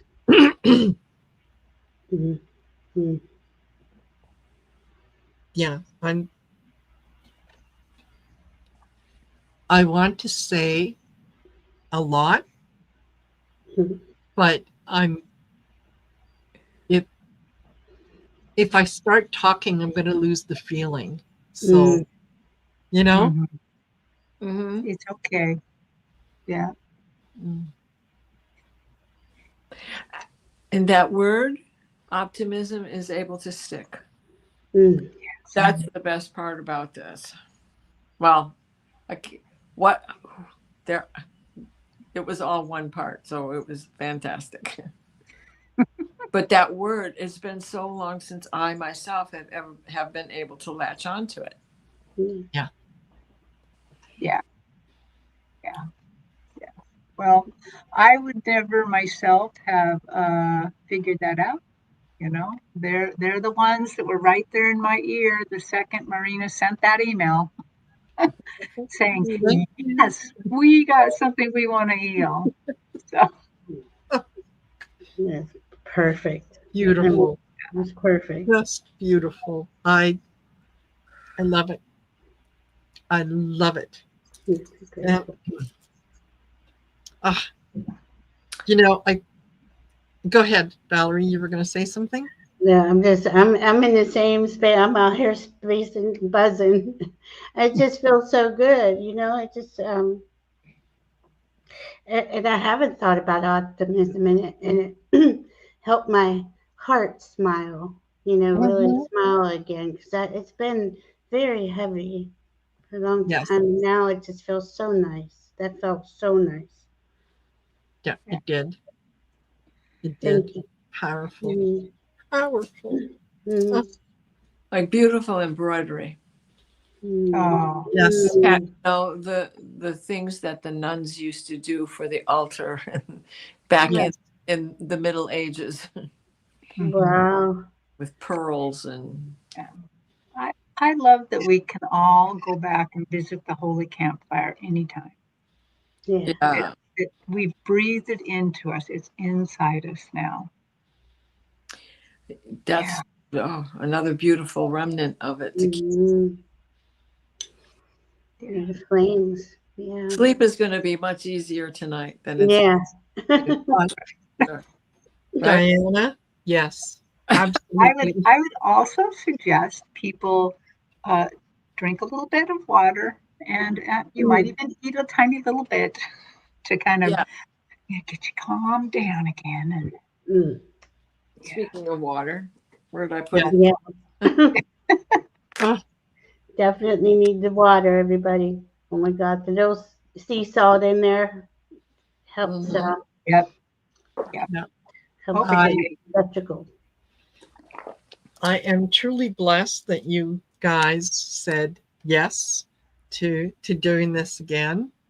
I could not surround myself with people who are so willing to give and share and stand as beacons for others. So I don't know that you can appreciate just how grateful I am to you for doing this. So thank you, thank you, thank you. Mm-hmm. And for the folks that are here with us now, for the folks that are going to be with us when they watch this in replay, again, I honor your journeys. I appreciate you spending time here with all of us.